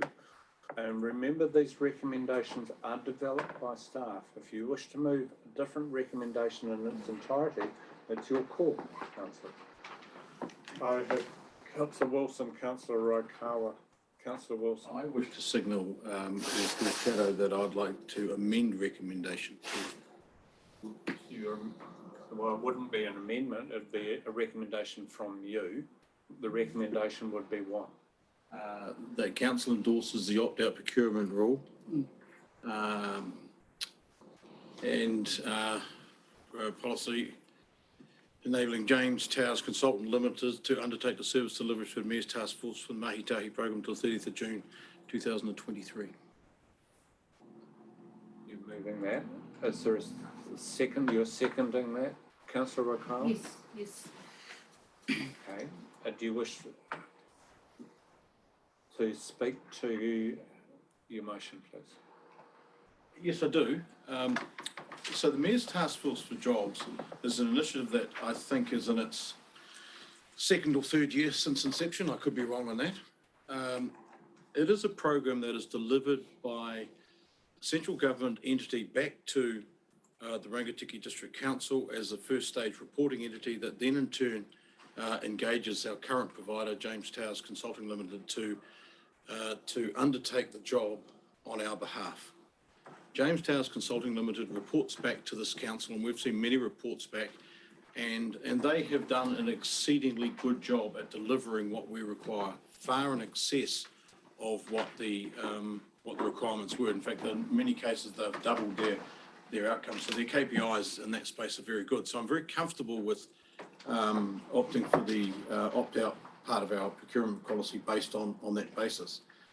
The second part of it is that James Towers Consulting Limited may or may not engage in second stage subcontractors to help to deliver that performance. If we have another subcontractor involving it, who's the principal contractor and who's doing the reporting back to council? So that's why I think we should be looking at engaging one provider to deliver to us. And if that provider seeks to engage with other subcontractors to deliver the program, that is a commercial decision for them to do.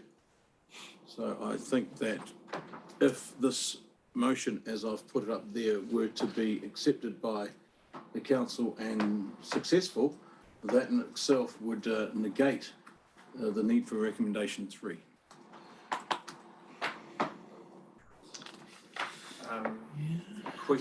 Questions? Anybody first? Question from me. In your speaking to this, you said basically you could see the potential for an ongoing relationship. I have no doubt that there would be a worship, but with any other organisation that may come up from time to time that helps to deliver what we desire as a council and what the principal funding agent, being the government providers, desire as an outcome. Maybe more than one person has to step into that space to partner up with James Towers Consulting Limited to deliver the results that we seek. Can I just ask a question, a supplementary question to Galen?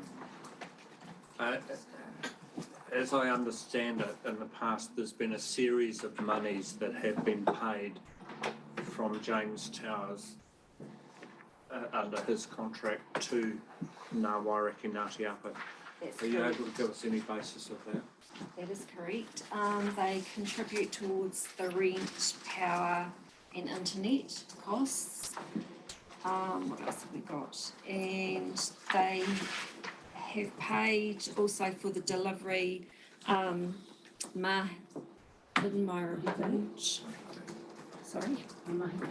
Yes, the Mahi Tahi portion of the work. And Ngā Waiariki Ngāti Apa, was part of their relationship, also refer clients to them for the work.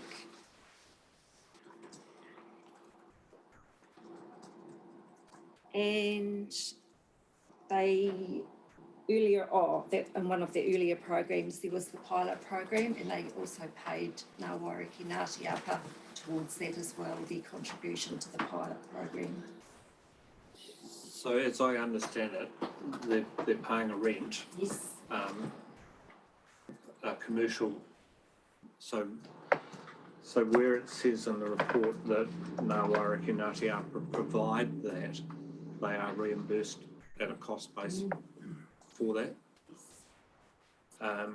And they have provided amounts of money in terms of some of the other things. So there is a commercial relationship.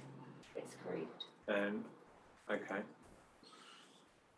Further questions before we go to the speakers? Councillor Dalgety. You may not. Do we have a sense of the level that was paid in the last contract?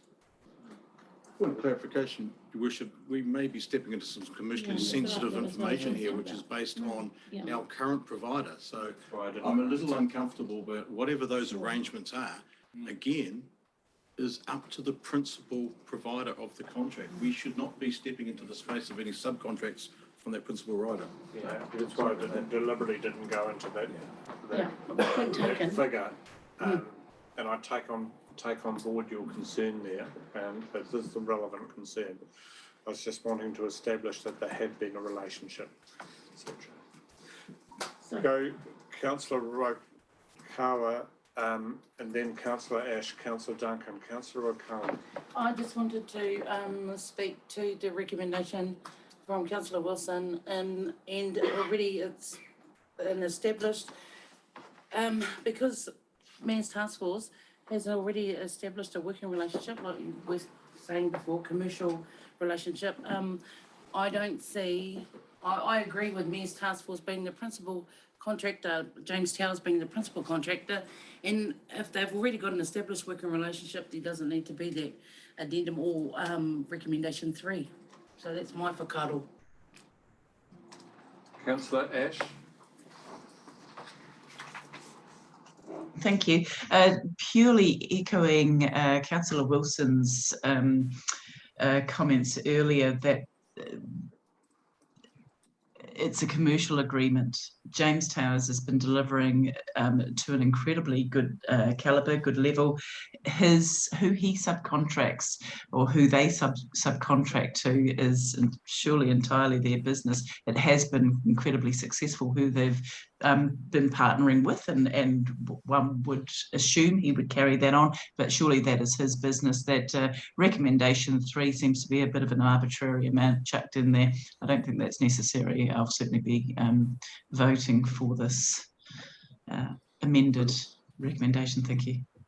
We've had 3 speakers for.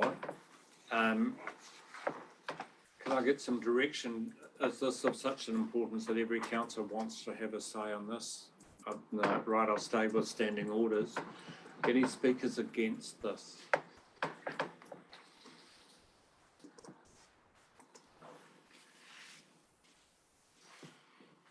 Right. Do you want to write a reply even though people have spoken in your favour? I don't think I need a right reply. My opinion is out there. Right, I'll put it to the vote. Of those in favour? The motion is carried. Thank you. There'd still need to be a recommendation in terms of the contract because it is greater than the Chief Executive's limits. So I would need something there in terms of recommendation 3. So irrespective of the parties in recommendation 3, I'd still be requiring something procedurally to give that authority. Your Worship, is there not an earlier recommendation that could be used that was left lying on the table from previous discussion that would pull over into that space, authorising the Chief Executive to sign? If that was sitting there, I don't know if it's in there, but there was an earlier one that was left lying on the table. Yes, there was. If that could be brought to my attention, but I'm feeling a little bit like Mr. Rarafi. New position. Sorry, through you, Chair, am I right, Ash, on that one or not?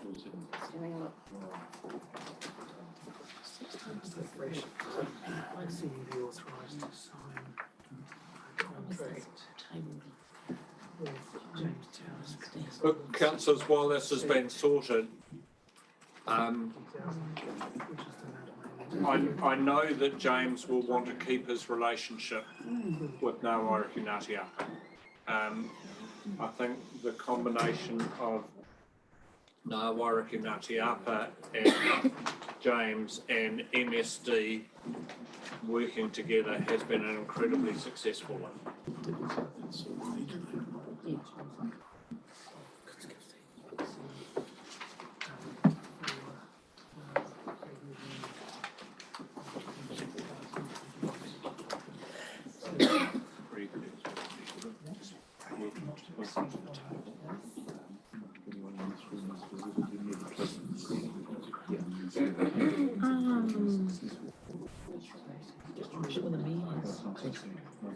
I've spoken to James Towers myself, to just get I wanted to just get a sense of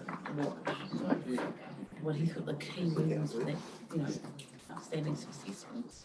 And it basically is really understanding what your individual needs are and meeting those. And so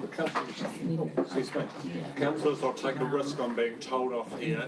I'd just like to point out that we've had a member of the public sitting here. Greg is standing for council. Thank you for coming along and attending. Sorry, there can be no electioneering here. So.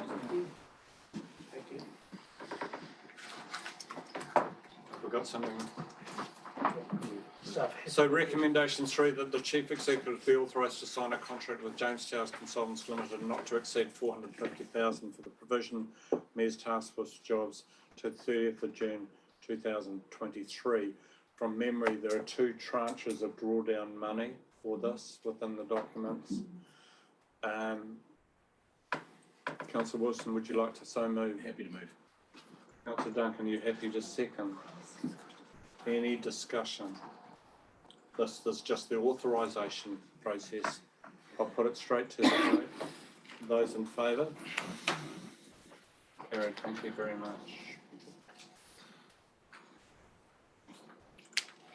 That brings us to 10.3, potential projects for better off funding. Tranche 1. Recommendation 1, that the potential for projects for better off funding be received. Thank you, Councillor Carter, Councillor Gordon. Those in favour? Those against? Carried. And we'll see where we get to with time, because we will have to stop at 3 and take a break according to standing orders. So we'll deal with these one by one. But are there any, before we start individually, are there any collective positions that anybody wishes to front? And I'll illustrate what I'm getting at here. My concern generally is one in which we know that we are going to be faced with a huge number of projects that we have to complete. And some of these options are for work that's not on that list. So some of this money could be used for things that we have to complete further down within the criteria of the better off funding down the track. And we have earlier signalled a desire, as I understand it, and for council to support and bring forward the Tai Happy business case. And I thought that we had got to the stage, but I'm not sure if it was formalised, that the investigation and design Tai Happy Civic Centre was going to be an effective balance of the money that was available tranche 1. So if that is the case, there are 2 steps here. One, to say that we will spend all of the tranche 1 money that is available, or apply for it to be spent, because it's still got to go through a process. And secondly, that if that was the feeling of council, then the balance after working through these bullet points may or may not alter the Tai Happy Civic Centre dollars at the bottom. Have I got this right? So would somebody like to move then a motion to that effect, or do we want to deal with that later? Deal with it after the other decisions have been made, I would expect. Then we'll deal with it afterwards? Yeah. Okay. Are there any other general, because we get involved in this little bullet point by bullet point by bullet point, I just want to make sure that nobody's got any ground zero comments. Go Councillor Dalgety, Councillor Belsham, Councillor Wilson, Councillor Dalgety. I mean, it is dealing with one of the bullet points, So, but it is around the Te Ahika support. And I'm just concerned at the lack of information that we've been able to be provided with at this early stage. Okay, we'll deal with that when it comes to that bullet point. Thank you. Councillor Belsham. Yeah, 2.6 in the report, the council's been assigned a relationship manager in Rangatika's as Ian Garside. Is he a DIA employee? Is that correct? Does he report to DIA, or is it like a consultant role? It's a consultant role. Okay. Thank you. Councillor Wilson. No, I'll withdraw. It was more to a bullet point, so I'll wait to that point. Okay. Right. Bullet point number 1, the business case for housing, $50,000. So just to be very clear, councillors, these are recommendations that you can alter. You have the right to increase, decrease, or discard. I'm not sure if it was clear in the report, Your Worship, but bullet points 1, 2 and 227 of the 427 is included in this year's annual plan. Yep. And so if we were to either not progress through this or to not receive the funding, then it would be an operational impact that would be easily addressed. We would be spending the money similarly, but it will be an impact on council. Yeah, absolutely good point. So when we get down to the business case for housing, 427, you've effectively gone through a process that has given you 227,000. Okay. You could still change that. You could still say, well, sorry, we don't want to proceed further, and it would just be reflected as an unspent budget. And you could withdraw it and substitute it whatever you want. Councillor Belsham. So we are going through these bullet point by bullet point. Yeah. I mean, I'll speak to the business case for housing. We have discussed this at an annual plan process. I think it came out that we all agreed that based on the issues in Taihape, that that was required to see what sort of potentials for housing could be done up there. So I'm supportive of it. Yeah. Just putting my position there. I don't know that you're asking for a vote right here. Look, the way that I will deal with this is as if each one was a recommendation. Yeah. We hope to get to a consensus and then a formal recommendation to adopt. So you're recommending supporting the $50,000 business case. And we're going to end up with a show of hands. Yeah. Any speakers to that? Second. Yeah. Anybody wish to speak to it? Councillor Bamber. I was just going to say I agree wholeheartedly with Councillor Belsham. We've been through all this and yeah, it's good to go. Anybody wishing to speak against this? No? Right, we'll take the business case for housing, 50,000 is approved. Development of the Climate Impact Strategy and Action Plan, 75,000.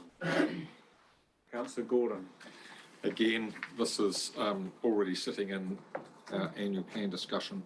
And I think if you look at the previous item that we just discussed, you know, the Mangahui Road, and you look at what's happening in Nelson, to actually not develop a climate change strategy would be daft. And we may as well take this money and get on with it. In fact, I'd love to see more on that, but it is what it is, so let's move with it. I'll speak to this one as well. We do have, I sit on a climate action group. All the other councils are starting to move in this direction. We actually need something that a budget set against it. Any speakers for or against?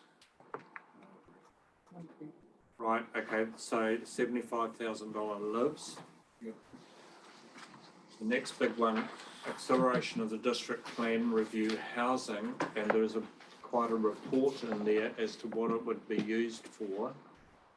So if we take 227,000 as having been approved, is anybody wanting to revisit that decision, bearing in mind that a lot of it, that's already been spent?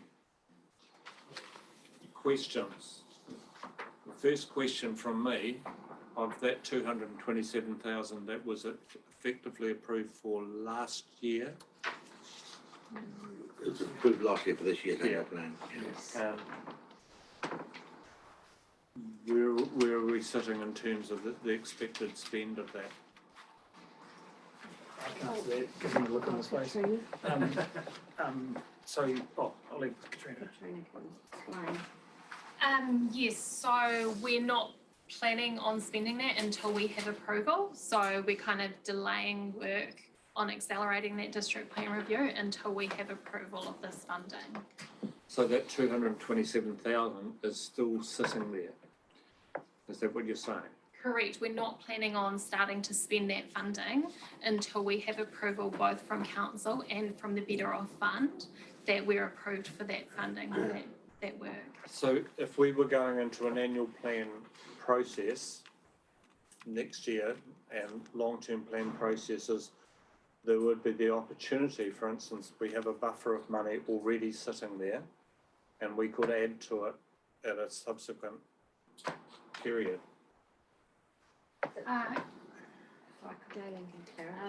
The money identified in the annual plan is dependent on the Better Off funding. It's not a separate amount. Yeah, correct. Yeah. So maybe if I could help to clarify, Your Worship, during the annual plan process, it was my team's desire to get as much indication from elected members as to what they would wish Better Off funding to be used for, and for that to be included in our annual plan. During the process, we identified the first 3 bullet points, but we realised there was an opportunity to further discuss outside of the annual plan any other things that you may want. It was a nice to have, not a need to have, to include them in the annual plan. The next thing is, once you have approved at this meeting, council will then submit our application. So there's no guarantee that we will get what we're looking for. And so what we've got is the 3 items, item 3 being one in discussion now, and it only had 227 in the annual plan. And that was because we didn't consider years 2 and 3 in the annual plan. But this total sum we're looking for, which I think is the spirit of your question, Your Worship, is years 2 and 3 takes us to 427. And the tranche 2 date for Better Off funding is available for application when? July 2024. Yeah, so we're talking another 2 years out. So that wouldn't cover this if we're going to use it. Okay. Councillor Belsham. So this amount of funding, it talks about acceleration of the district plan review. How far down the track is that going to get us for implementing into the new district plan?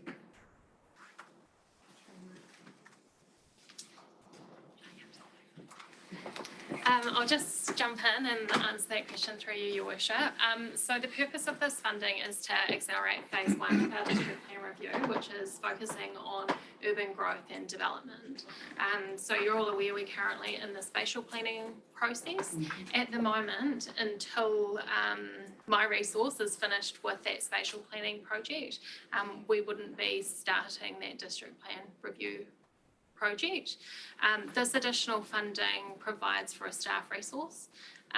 So if we were able to secure the funding and secure a staff resource, the district plan review phase 1 would commence immediately after receiving that resource, because there is work that that person could progress alongside the finalisation of the spatial plan. So the funding covers that staffing costs, and it also covers a number of technical reports. The implications of not having that funding is that the staff resource to work on the district plan review would be myself, so just under 8 FTE, so you're kind of gaining double the capacity in terms of staff resources, plus gaining additional funding to support those technical reports required as part of a district plan review process. So they could be such as soil assessments, liquefaction assessments, development of structure plans for our future growth areas, those type of reports. So, sorry, subsequent to that, that expedites the district plan. We have to do this anyway as far as the district plan review when that comes around. This expedites that process and sort of links it in with the work that's already been done around the spatial plan. In terms of soils, and so if I'm looking to build a house, for example, and there's a consent required in terms of compaction of soils, that will be specific to the site. So if you're doing soil testing, won't that then happen again? Site specific? Yeah, so there's a couple of levels of soil assessment in terms of liquefaction assessment. There is a kind of duty in terms of the plan making process to do some base level liquefaction assessment that may or may not result in subsequent site specific assessment upon building consent stage. So is there a risk that we employ someone here and we conduct a whole series of soil tests around our district, and then somebody lodges an application and we have to start again on a site-specific basis? I'm not sure I've understood your question. The staff resource would be a planning resource. Any soil assessment would be a technical report that would commission from a consultant. I'm hoping to deal with this one, by the way, before we take a break, but if it looks as though it's going to go on for any length of time, Councillor Wilson. Just wholeheartedly in support, and I think the key word is the first word, and it's acceleration. And that's what we need to focus on. Accelerate it, get on with it, push on, keep going. Let's get it done. Right. Yeah, I'd support that. I mean, this is work that's going to have to be done anyway, and if we've got the ability to get some funding to deliver it, then I would support it. Sorry. Any other speakers for or against? Well, there seems to be people out there that are keen to do some development, so they're waiting for this review. If we can accelerate it, why not do it? Can I just have a show of hands who would support it? Okay, carried, it lives. We'll take a break. Start back again, 15:15. Councillor Ash, I noticed you had your hand up before, so was that dealt with? Oh, no, it was just that I'd lost sound for a bit, so I didn't actually hear what. Yeah, so I was just going to get you to repeat it, but it's got a moment. Yeah.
Righto, councillors, we're back live. Thank you very much.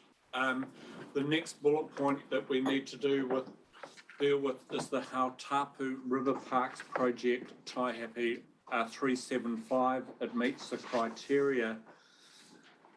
Does anybody wish to speak to this? Councillor Gordon. Yes, I do, Your Worship. I had the opportunity to meet with the folk that are running this project on Tuesday, I think it was. And they are continuing to try and get better value for money about how to really connect that park using these bridges. In fact, they've proposed that they're probably going to move one site to get even better connectivity. And I think this really falls into line with the work that Mr. Bernardi's doing in terms of the spatial plan for the park. It's not the right words, but we all know what we're talking about. And this bit of funding is absolutely imperative. This will be the sort of the icing on the cake as well as building the cake, really. So I won't. Councillor Duncan. Yes, of course, I would very much like to support this. I have immense faith in the people behind this project, and it totally supports local placemaking, will accelerate, scale up and enhance the quality of what they can do. So in that respect, it's very much within the scope of this funding. Yeah, I think it's a totally positive thing. I don't know, do we move this or no? No, but we're getting a vote around the table. Does anybody else wish to speak to it? While you're thinking of it, I will. Look, this mirrors to me the development that has been done in Martin around the B&C dams. The difference has been that the B&C dams have had a pool of money that's been associated with the logging of that we passed over effectively. So there's a pool of money there. So I'm happy that we're sort of matching a resource, if you like. So I'll be in support of this. Councillor Dalgety, Councillor Lambert, Councillor Dalgety. I'm in support of this. I think this is a jewel in the Rangitiki's crown, and it's some beautiful established bush there, and to let the people enjoy it would be a fantastic asset. Councillor Lambert. I'm speaking for, but I also have a question. The 375,000, that will be an effective amount of money, I take it? Yes. It will be. Yeah. The only word of warning that I would give to councillors with all of these, and it applies to other things as well, is that there needs to be a discussion, I believe, around whether they're depreciate funded. But that would, I think, be a separate conversation, but it should happen at some stage. But at the moment, you'd have to work on the basis that there'd be a depreciation funding entitled here, and presumably the maintenance other than depreciated funding of the bridges would be undertaken by the group of people that have shown a commitment for this. Is there anybody, you two are looking at each other as I've made an error? No. Sorry, Your Worship, if I may, you may be in fact very correct. Page 63, there is a box that says projected costs, and what we have identified there is effectively $42,000 per year. That would include depreciation and maintenance by our staff. And what you've absolutely correctly stated, Your Worship, is that $30,000 may be a future decision by council not to depreciate. And similarly, you may choose to ask council or ask me to, as part of accepting this, that any maintenance on them be done by the group, and which would therefore be zero cost on council. Yeah, thank you. So I'm just highlighting that aspect that was buried within the report that I'm sure you will all read in detail. Councillor Belsham. Sorry, just for clarity there, so that's a projected cost. There is a potential to say, look, if the park users group wish to maintain the bridge themselves and carry out that maintenance, that becomes a zero cost. Is that a decision at a later date for council to make? Well, I would believe that the decision on depreciation would be something we would bring back to you. I would, I can't encourage you how to think, but you may wish to, sorry, Your Worship, you may wish to say yes to this funding subject to a maintenance agreement with them to, that group to undertake the maintenance. Therefore, there's no ongoing cost to council. Thank you. Thank you. Anything further? Well, if we're going to be making a recommendation, I think that wording actually needs to be put there now, so that we are stating a recommendation to cover all of those points off as we're going through.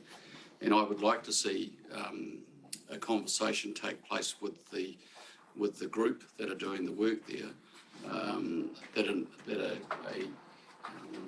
some sort of an agreement, MOU, be provided by them or between them and council to say that the maintenance of the bridges will be covered by the user group, so that there is no cost to council, ongoing cost to council on those bridges. Okay, the way that I deal with this is, if that was the view, then I'd want this as a separate recommendation for this bullet point actually moved and passed. The rest we'd do as a block, but because there'd be a follow-up recommendation, if that is your view, and we have some words around it, we get a seconder to that. Councillor Doug. Yes, I have a question, because we have the $375,000, which is what we're applying for. At this stage on page 73 again, that I'm assuming that is within the projected cost, or is the projected cost on top of the 375,000? Through you, Mr. Chair, that is the total rolled up cost for all of it. Including what's in the box? No, that's ongoing cost. Right, That's just the yes, construction. that's right, thank you. Do you wish to put a motion to that effect? Yes, I would like to put a motion to that effect. So, did anyone capture my words, or? The motion would read that it's the ongoing maintenance costs of the bridges that are installed become I guess the responsibility of the user group or the parks group that are installing these bridges, or running this project. have we a seconder to that? You're prepared to second that, Councillor Dunn? Yes. Sorry, Right. And I just have those words clarified, that the only...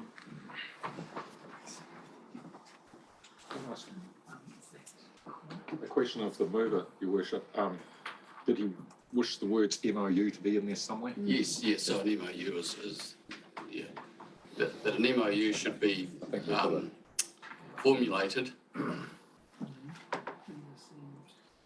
You should be approved subject to an MOU. Can I ask through you, Mr. Chair, does it have to be an MOU? Quite often it's quite a blunt tool.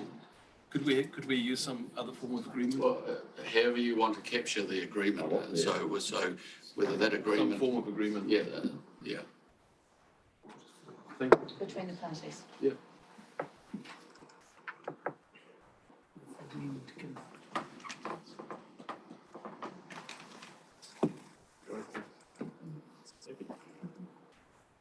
Should better funding be received and Council will enter into After project. into a formal agreement from Woodmont. So there's a little bit of agreement there possibly, but I'm the last person that should be commenting on the agreement. So maintenance of the bridges, or is it of the whole project? Of the bridges, I think. I mean, that's what this Because is. there's so much else going on there. So I think we just need to specify that it is the bridges. I agree. Look, I think we've captured the context of that. We've got a mover and a seconder. There might be some pedantics that have to be worked out in terms of wordsmithing later. Is there anybody against this? No. Mover and second, put it to the vote. Those in favour? Those against, carried. Okay. Now, we go back to the sum. 375. Are there any speakers against that? No, done deal. Right. Next bullet point, town centre regeneration investment study, 200,000. I'm sorry, I think it's too much. I think that we don't have exactly what it is we're wanting from here. If I walked into town and somebody said to me, the town centre regeneration investment study, $200,000, what do we get for that? I'd be struggling to answer, to be honest. I would have liked to have seen further development of exactly what this is.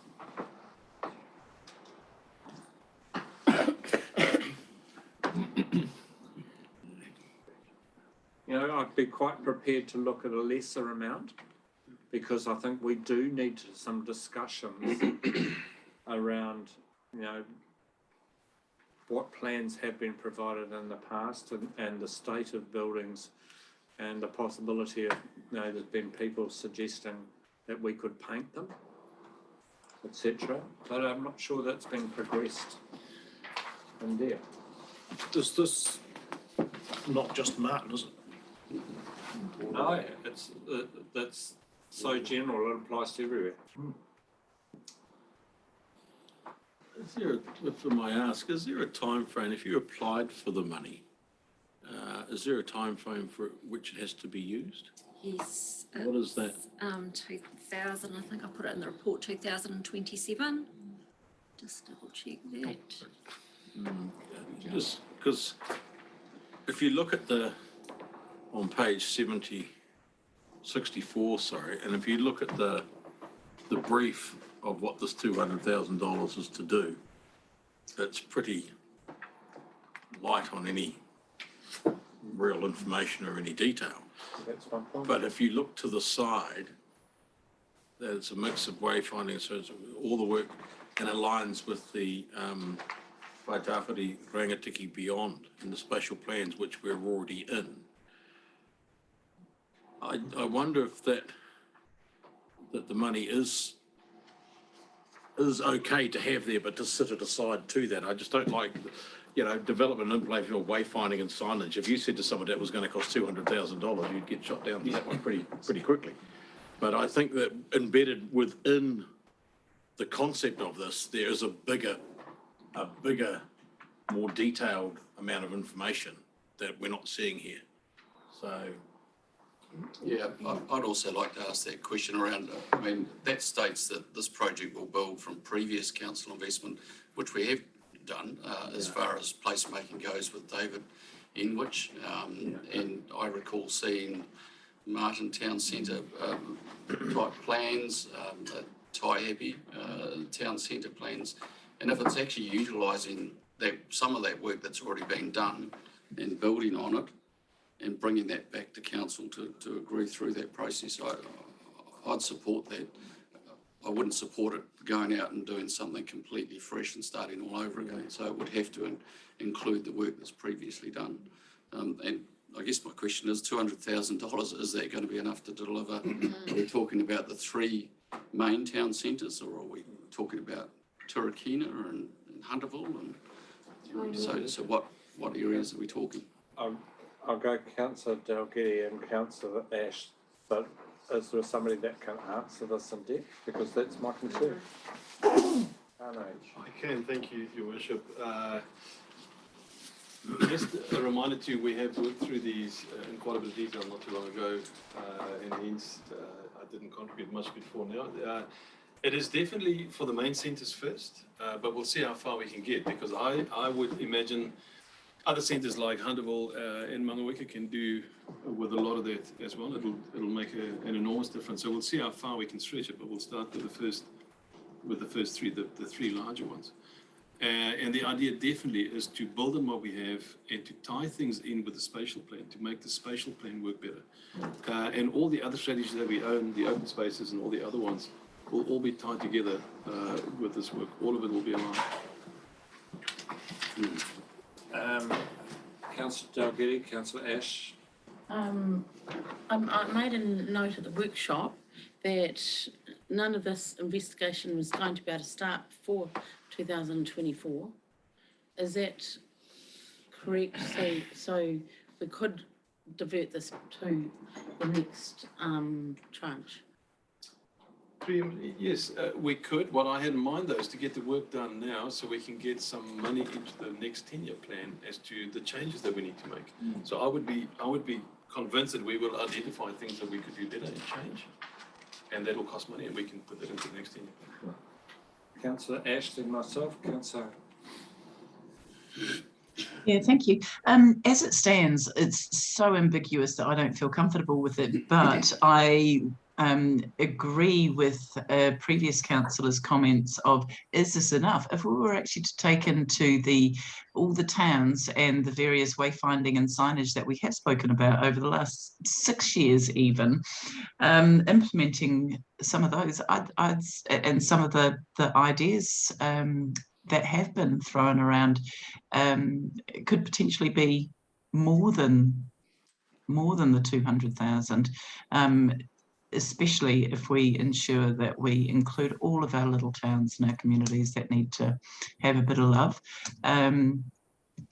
Yeah, but as it stands, I think it's fairly, the wording around it seems to be pretty ambiguous. I've lost the page now, but yeah, thank you. My concern is that we get $200,000 and we employ someone on a contract to do a revision of our main streets, and it then becomes part of a report that sits against other reports and nothing happens. I'm sorry to be frank, but we've had this done before. Councillors. Look, the reason why I would like to see it supported is the fact that we have done some placemaking initiatives and design plans, but then I don't believe we've had the funding to follow up to deliver on those projects.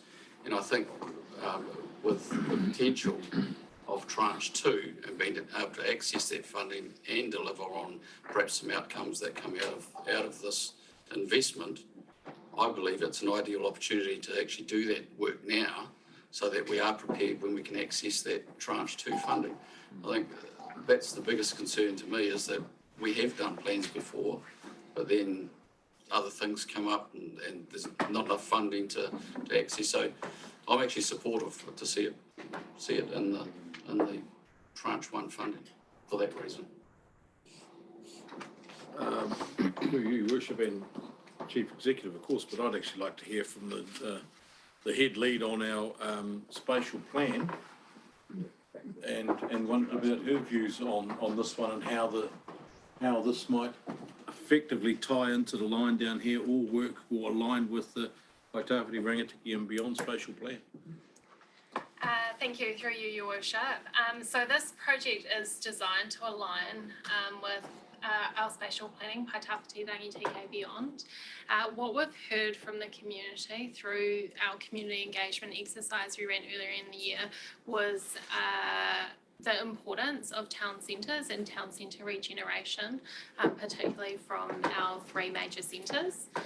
So what's being developed behind the scenes as we're drafting the spatial plan, and the difficulty in timing is that we don't yet have a complete draft spatial plan, is there are actions feeding into that spatial plan around town centre regeneration. So the idea with this funding is that it would be used to implement some of those actions, which build from the town centre plans that we had developed, I think, around 2015, 2016. So yeah, it would be about implementing those actions in the spatial plan, which there are some around wayfinding, there are some around streetscape redevelopment as well, noting that yeah, it would be different across the three main settlements. The intention is that we would focus on the three main settlements first. So question from me, do you see this as actually doing something, implementing work, or do you see this as a consultancy cost? I see it as a mix. Yeah.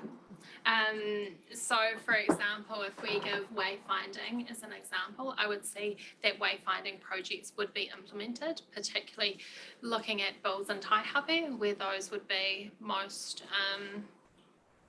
useful, beneficial. But say for example, there may also be some planning in terms of streetscape redesign that would look to feed into the tranche 2 funding. For me personally, I would like to see some implementation rather than just spending it on a consultancy. Anyway, somebody's going to have to put a figure or I'll move that the town centre generation investment study be set at $200,000 to implement it. Show of hands, those in favour? Karen, okay. The next one, investigation and, did you have a question, Councillor Ash? Yeah, I did. Thank you. And so I'll go into my second part of the question then, I guess. If any of these, when we come to the end of it, if we don't agree with some of them, can some of them be increased? So for instance, this 200,000, is it potential that that could be increased? Because I actually don't feel that that would be enough for some of the stuff that we need to do if we're doing the implementation of it. So can they be increased once we've voted on them, is what I'm saying. I think that would be very difficult because the idea was we got to the end of this process and we had agreed in principle that the balance would be carried forward to Taihape. Right. Committee, councillors, do you want me to go back with regard to this with Councillor Ash's? No, okay.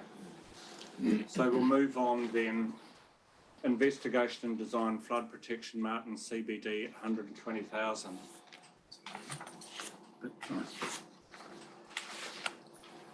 Councillor Wilson. I questioned this one when it first came up in one of our workshops when we were discussing some of the ideas that are around this, and it was useful, but I look at it and I go, what is that really going to achieve? You know, but I recognise that at the workshop, Arno was unavailable to be there to speak to it, but just what is really $120,000 going to really do that's going to be changeable to design anything? So. Okay, I can reply if I may, Your Worship. What I had in mind with that is a detailed study of the contours along the Tutanui as it passes through town, so we can understand under heavy rain conditions in a 1 in 100, 1 in 200 year event, what's driving flooding, where's it from? And then they can come up with a very high level design of how we can do something and then protect town. So we don't have a repeat of the 2015 flooding of the CBD. Can I just ask, what's the responsibility here for the Horizons Regional Council that everybody pays rates for as against our responsibility? So for instance, Wanganui has done a lot of work on flood design funded by Horizons. Where's the difference here? You are correct, Your Worship, that it is a Horizons function. Yeah, absolutely. I think the timelines is probably the only thing that we could control if we do it, but it is a function. Councillor Belsham, Councillor Gordon, Councillor. A question around this. So are we going to be obviously working in conjunction with Horizons in developing this plan?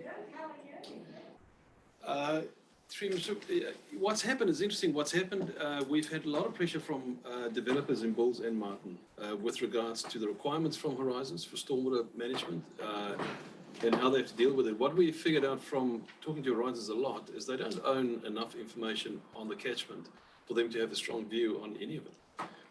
What I've proposed, because we've had a lot of development and it is extremely useful information, is that we could assist Horizons by doing that work. I would imagine this will be exactly the same. They would not hold enough information for them to do any of this work, and they would have to gather that first. And again, I see some synergy between us and them, and the benefits to us and our community, and the benefits to Horizons. They do rate the urban residents for that Tutanui stream work to be done on it. So yeah, they're getting funding for it. So that's why if this gets supported, I think there certainly needs to be some collaboration going on with Horizons rather than us doing it ourselves. Yeah.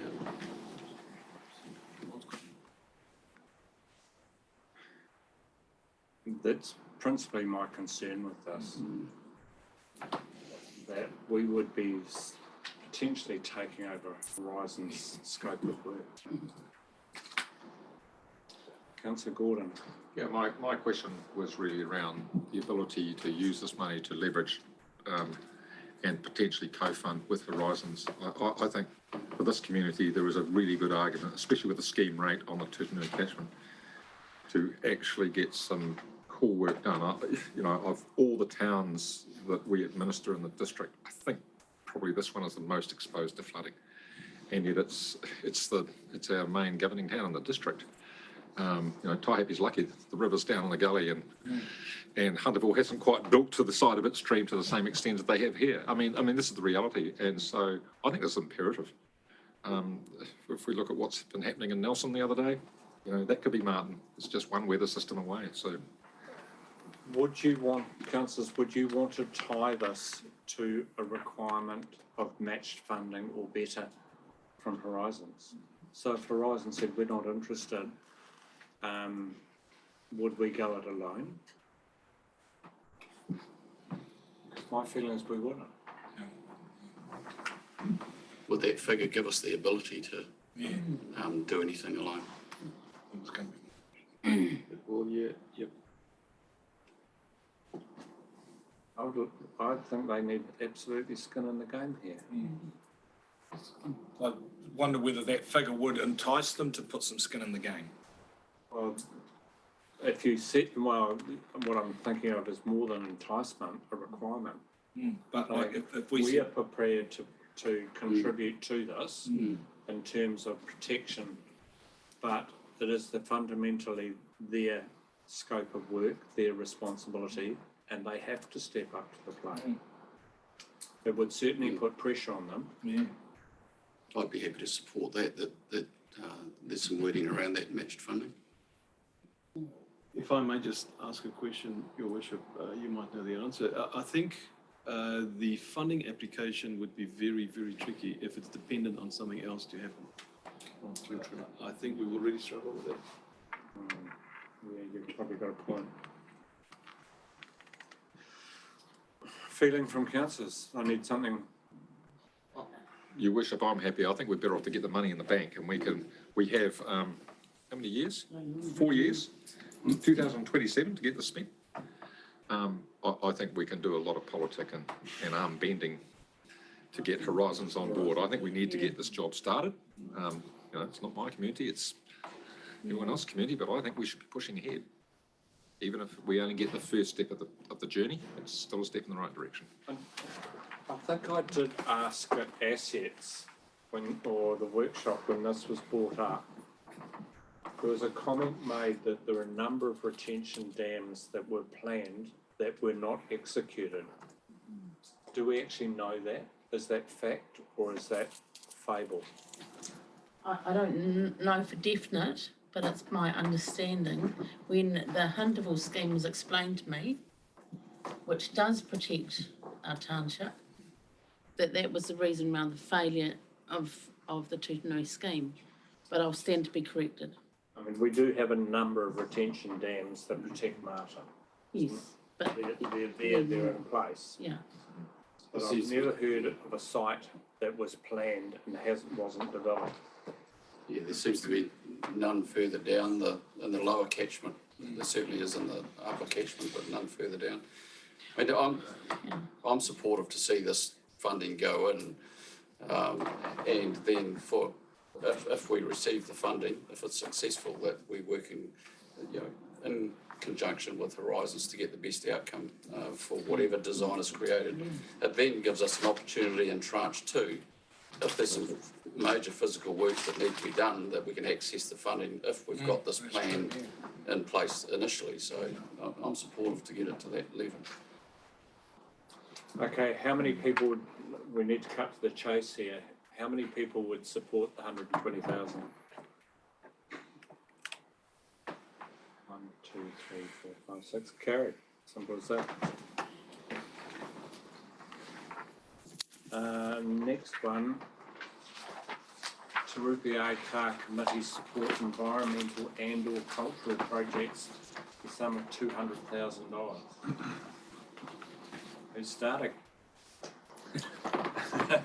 All right, we'll go Councillor Dalgety, Councillor Panapa, Councillor Rakawa. Councillor Dalgety. Oh, I think the intent is fantastic. It's just that there's nothing specific here, and I know there's a time frame issue, but 200,000, if it was coming out of our rates, 1% of our rates, I know it's not coming out of our rates, but so I'm just concerned about the lack of clarity around that at this stage. Councillor Rakawa, then, sorry, Councillor Panapa first, I said. Councillor Panapa. The observation I wanted to share with council is that we need to make a distinction between partnership and co-governance. Partnership is around justice and relationship with iwi, and co-governance is around developing a model that harmonises the relationship between those of Māori descent who carry a responsibility for the guardianship of this land. To pour money into an iwi-based or a tribal-based authority is, to me, like pouring new wine into old wineskins. There's a transition away from tribalism that was promoted by T.W. Ratana, looking forward to when we could stand as partners in this country and address the issues of the past through justice.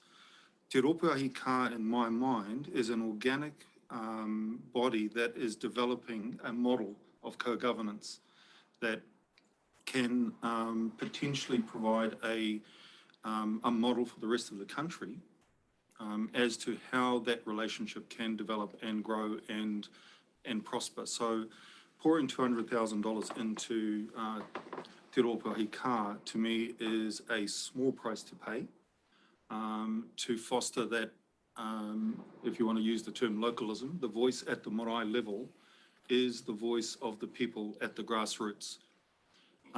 When you're dealing with Ngāti Apo, Ngā Wairiki, or Ngāti Parawahawaha, or Ngāti Raukawa, these entities, whilst there is a need to engage and consult with them, a lot of the times the common man on the ground at the marae level, their voice is lost because of the interests and the needs of the iwi across the board.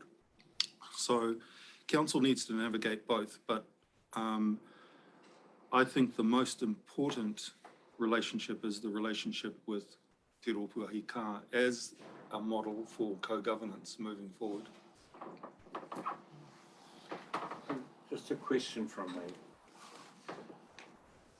In terms of council staff are going to have to write this up as an application, what would that money be used for? Can I just clarify, Your Worship? Sorry, it's not clear on the sheet, but as per item 4, paragraph 4.3, Te Rupuahi Ka Committee are having a workshop on the 16th of September, and then they're going to feed back to us what that 200,000 will be potentially used for.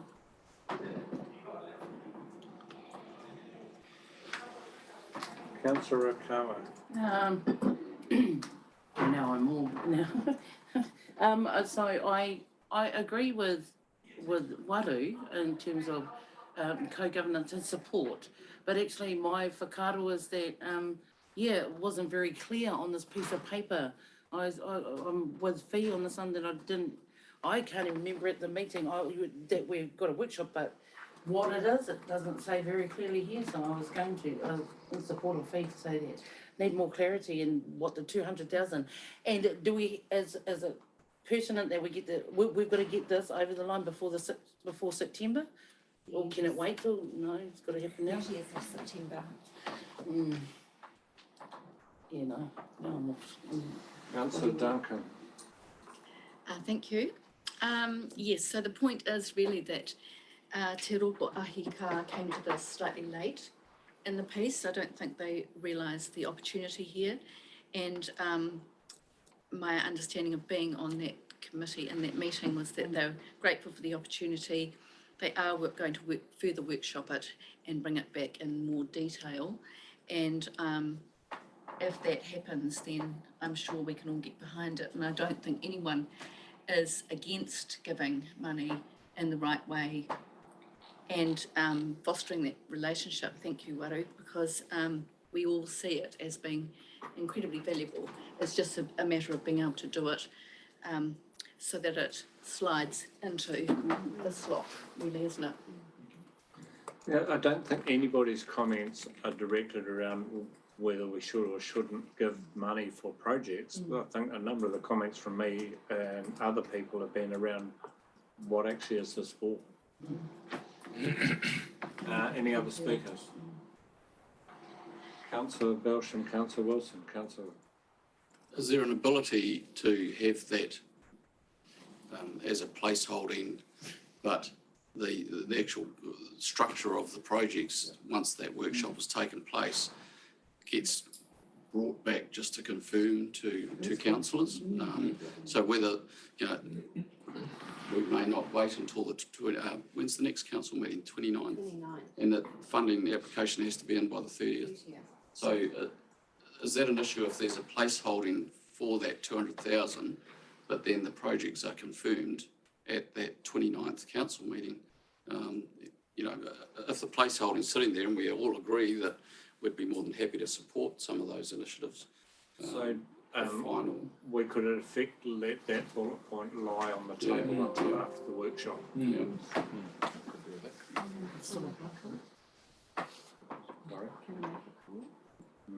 I was just going to say that was the exact intention of this, was that came, and Councillor Duncan's exactly right. They said, could we have a further opportunity as track to actually discuss exactly what that is to cover, and whether they could put a sum in there and then give more detail when they've had a think about it themselves, got back together, and that's happening on the 16th.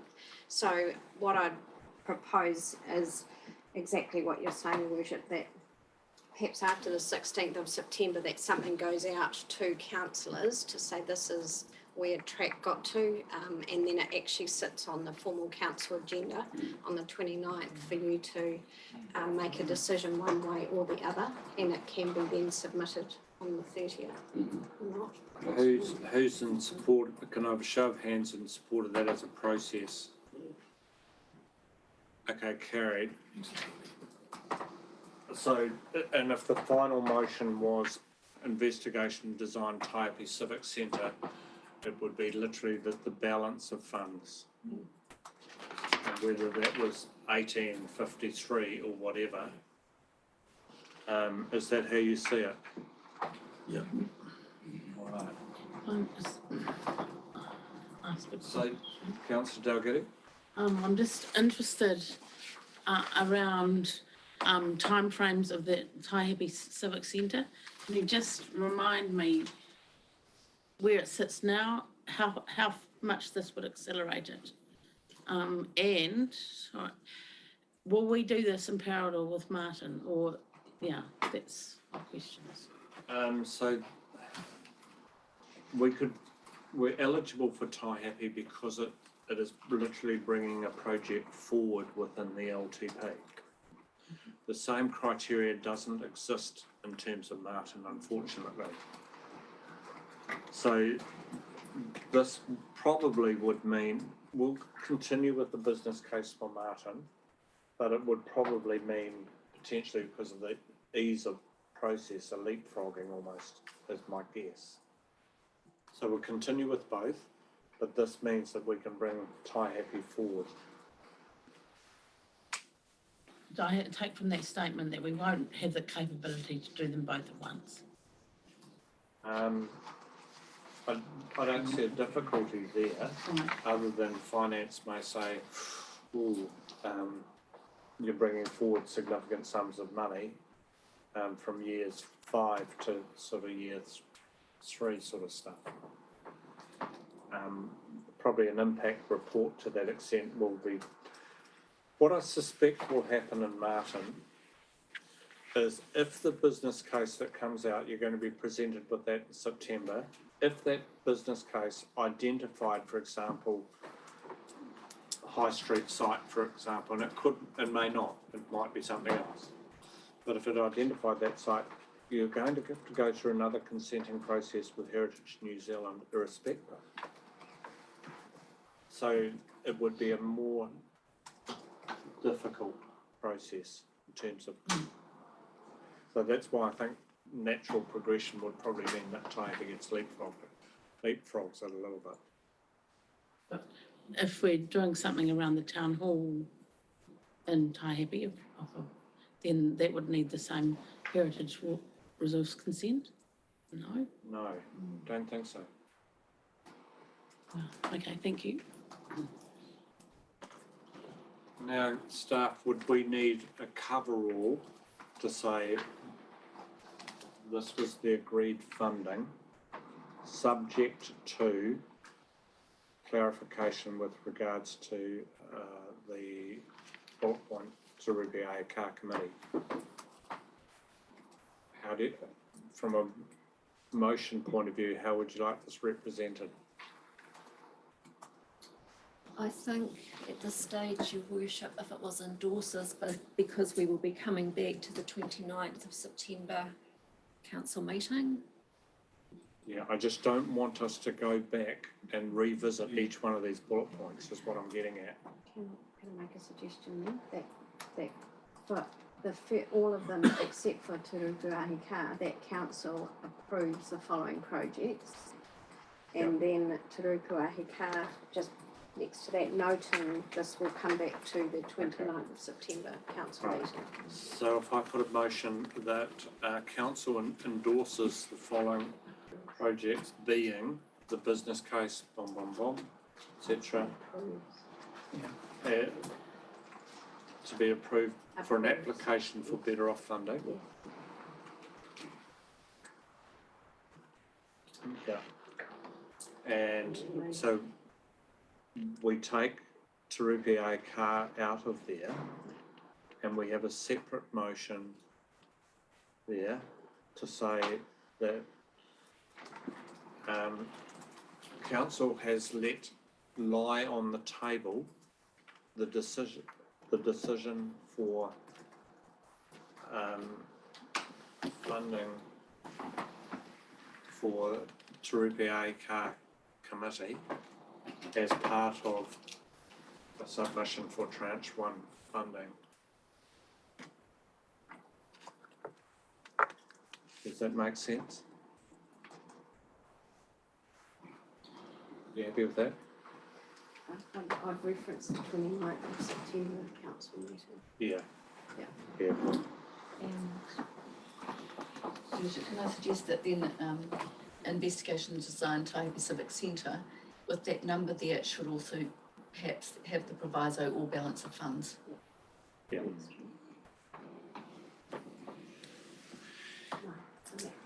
We'll leave that correct. And put in brackets for balance of funds.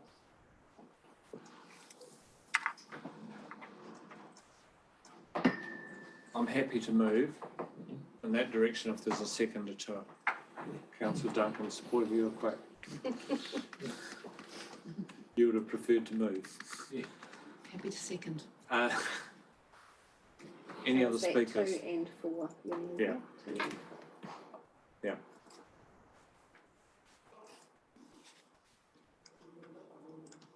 Right, I'll put it to the vote. Those in favour? Aye. Those against? Carried. So if we need to tidy that up, we will. Okay.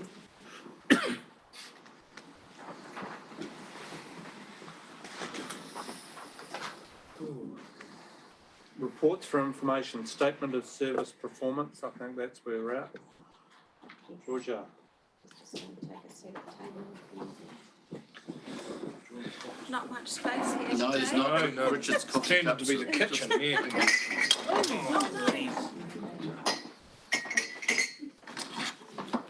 Tracy. Yeah, Missy Tracy.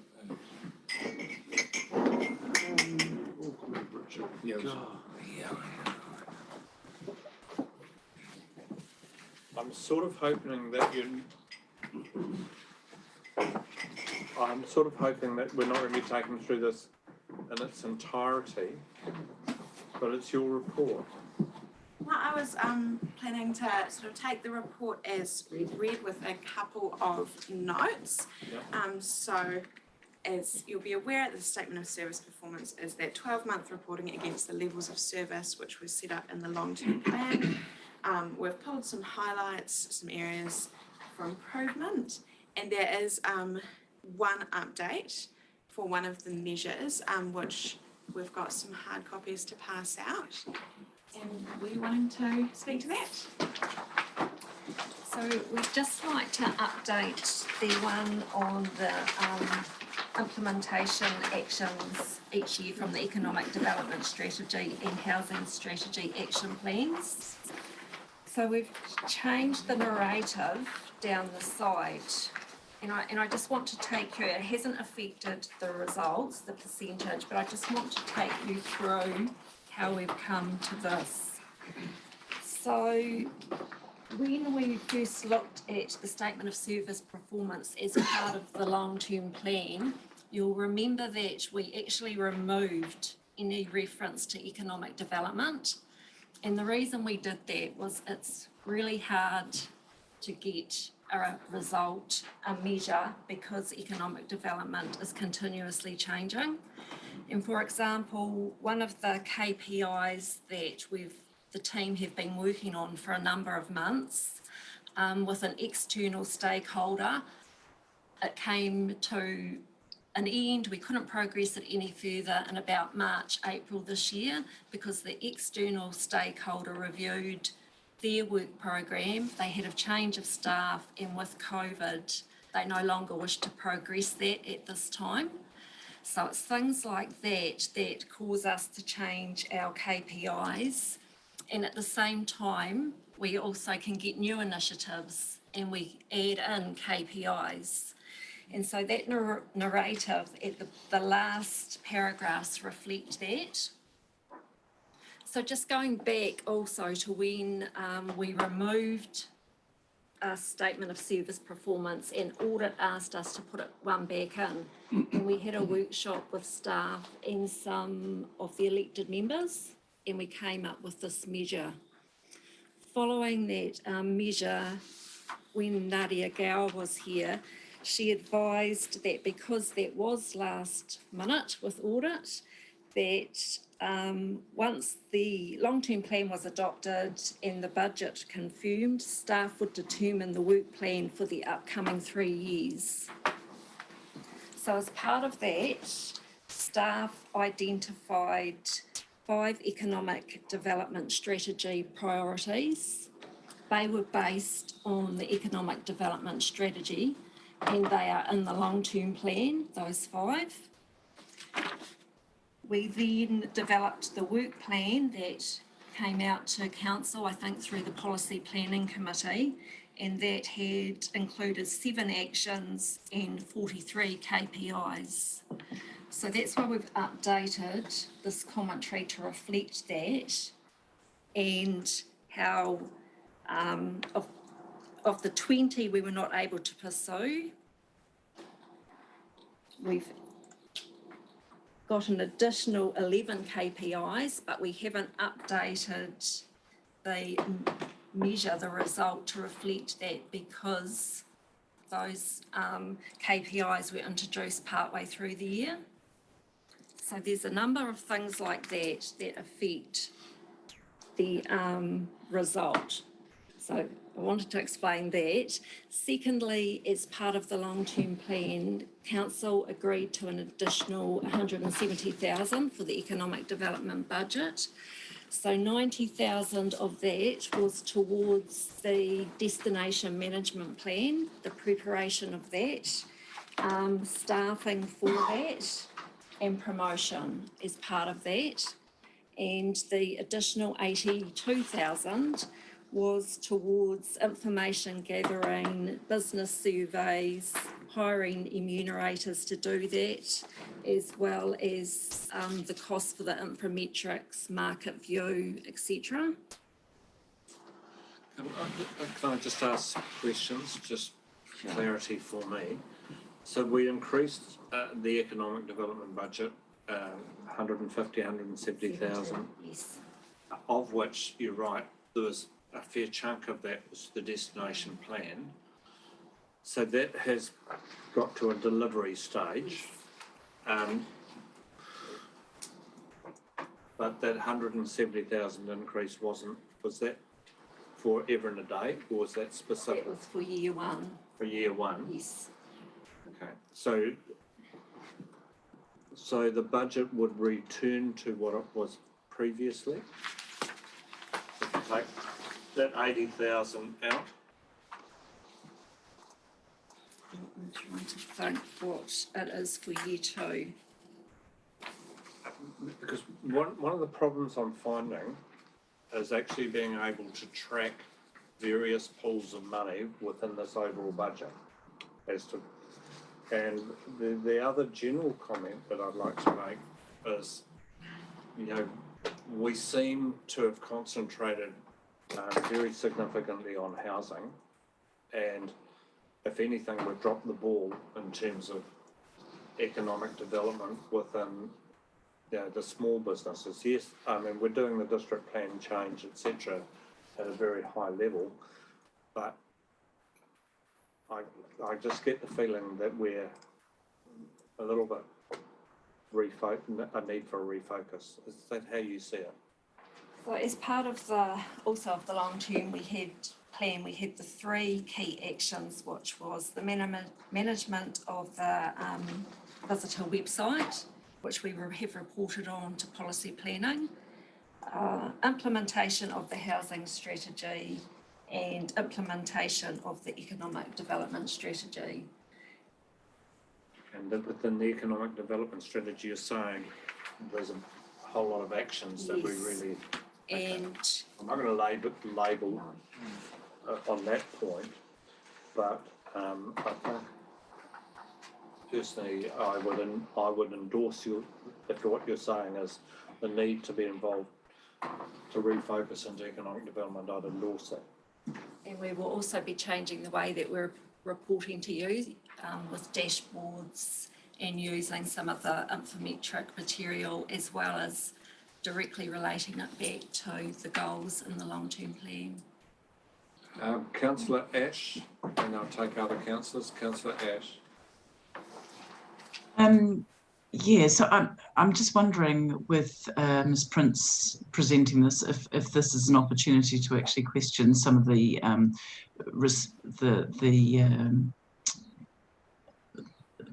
information within the statement of service report, or if that's better directed towards the officers that actually deal with certain areas. I'm not quite sure I understand exactly what you're wanting there, Councillor. Okay, just wondering whether or not the statement of service report, if there's going to be anything further added to it, or is this how it's going to be? My primary concern and interest is around the water, wondering whether or not at the moment, so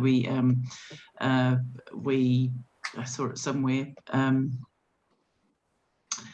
we test for compliance with bacteria criteria and protozoa compliance. So I was wondering whether or not with the new national standards around PFAS and stuff, whether or not that will also be in the service of statement of service report, and whether or not we'll be regularly testing and including that in the statement of service report. Thank you. So presumably you're referring to page 74, the statement of service report for water? Yes. Okay. Comment from officers? I can, thank you, Your Worship. What we report on here is if we comply with the standards, whatever the standards of the day are, and whatever we have to comply with by law, that's what we report on here. We do not go to every single parameter that we test. There's a huge range of them. So essentially, for instance, we monitor things, whether it be mercury or this whole list, and we just report on it. Councillor? Yeah, sorry, I couldn't quite hear that. So we do test on all of these things, but we don't report on that. Is that what I heard? Sorry, I couldn't quite hear. I can repeat that. So what we report on here is for us to comply with the national standards that is set. So whatever the standard of the day is that we have to comply with, that is what we report on here. We do not report on every parameter for every plant. That would be impossible. Okay, so back to my initial question then, will there be a opening to add stuff in there as they become national guidelines? As you'll be aware, I believe the national guidelines for PFAS will be implemented in November, I think it is. So wondering whether or not there's capability to include that into the report. Change the report. Yeah, I agree. Through you, Your Worship. It would be strange to only isolate one parameter out of the range of things that we have to test. It wouldn't make any sense. I think what we need to do is convey to the community that their water is safe to drink and complies with national standards, whatever they are. Yeah. They will be set by the national regulator, and we have to comply with those. Okay. So supplementary to that, if I may, please. Yeah, I need to move on reasonably quickly, Councillor. Okay, I'll talk first.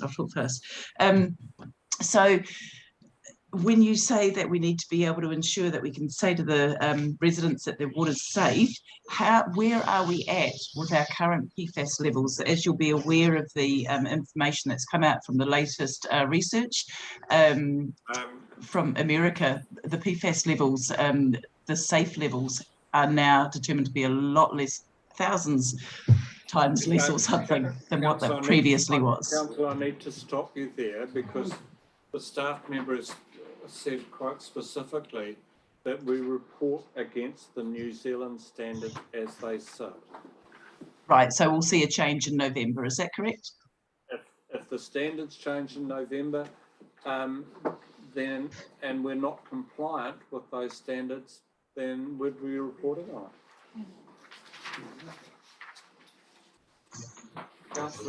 Thank you. Just very quickly say I quite like the way the report's been presented. So thank you, George. Thank you. Anything further? Would somebody like to receive the report, please? Councillor Gordon, Councillor Carter, those in favour? Aye. Those against? Carried. If I could just say, Your Worship, that members may note the considerable improvement in many of those measures from last year. And I'm sorry to stand on my soapbox in your meeting, Your Worship, but I do wish to demonstrate my pride in my team. They've worked hard to correct many of those things, and I'm delighted. Not perfect, but we are considerably better. Okay, thank you. I'm just wanting to push us along here because I'm starting to be aware of the time, even though I get the time wrong by about an hour on occasion, and I've been reminded of often. 11.2, the LGNZ conference. Councillor Parnappa's report first will be received and then I'll get you to speak to it. Thank you, Councillor Rakawa, Councillor Gordon. Those in favour? Those against? Carried. Councillor Parnappa, do you wish to highlight sections within it? Yeah, the main thing that I think was of value to me was the conversation around co-governance. The discussion within Te Maruata, unfortunately, it was a bit stifled because we went through a lot of reports about Three Waters and local government reform and all that kind of stuff. But there was definitely a theme throughout the conference, and the input by ministers and the Prime Minister was sort of overshadowed by the wider sort of workshopping nature of the conference. And as I mentioned in the report, the highlight for me was what was her name, Melissa,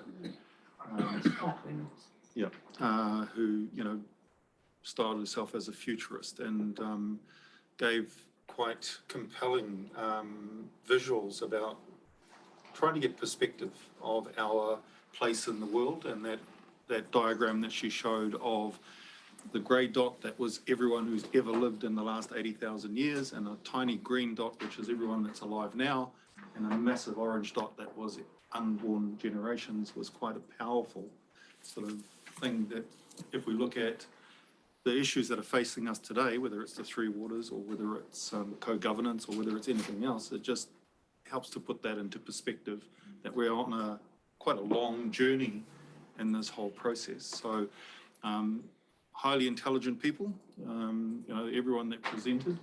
One thing I didn't put in the report that did concern me was young elected members. There was a sort of air of let us run things and show how it's done.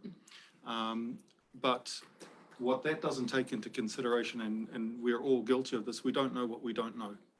The younger you are, the less you know that you don't know. And so to say to the older ones who have, walked the walk and carried the responsibilities in government, you haven't done a good enough job, give us a chance. The fact that you're standing is the chance that you've been given. So it's just a hint of arrogance, I felt, that is prevalent in society today, that I think it'll temper over time when they get older. But it'll temper over time. But definitely a positive step forward in the dialogue about co-governance. My only concern is because Māori are still in the minority in this country, it can easily translate into assimilation rather than actual practical co-governance. So that's my take on the conference, but I enjoyed it. Thank you. Any questions? Thank you very much, and thank you for participating. I'll move to recommendation 2, that Councillor Dalgetty's report, and if you go to your big tin cans, it should be there. So Councillor would you, I'm hoping that you'll take it as a table report. Well, definitely take it as a table report. I asked what fellow councillors would like to see, and they said lots of pictures, so it's there. I will point out the 2 graphs, firstly on page 8 that the Mayor refers to, with the difference in the 2 populations graphs for Maori on the left and non-Maori on the right. And then Awaru has mentioned the graph on page 11. I really enjoy this form of learning. I really enjoy the eclectic nature of local government and the variety of people you get to meet and hear different views from. And I particularly enjoyed Professor Milahana Jury's presentation. Yeah, and I think that it was certainly a conference where I felt there was huge respect for different cultures. And I have just attached the PDF for Lucy Hone's slides at the end, but I think the last slide there is a really good little thing to have it in the back of your mind, and it reads, "Is this helping or harming you?" So I think that's just a good thing to think about. But I really recommend you have a look at her slides. It was a very good talk.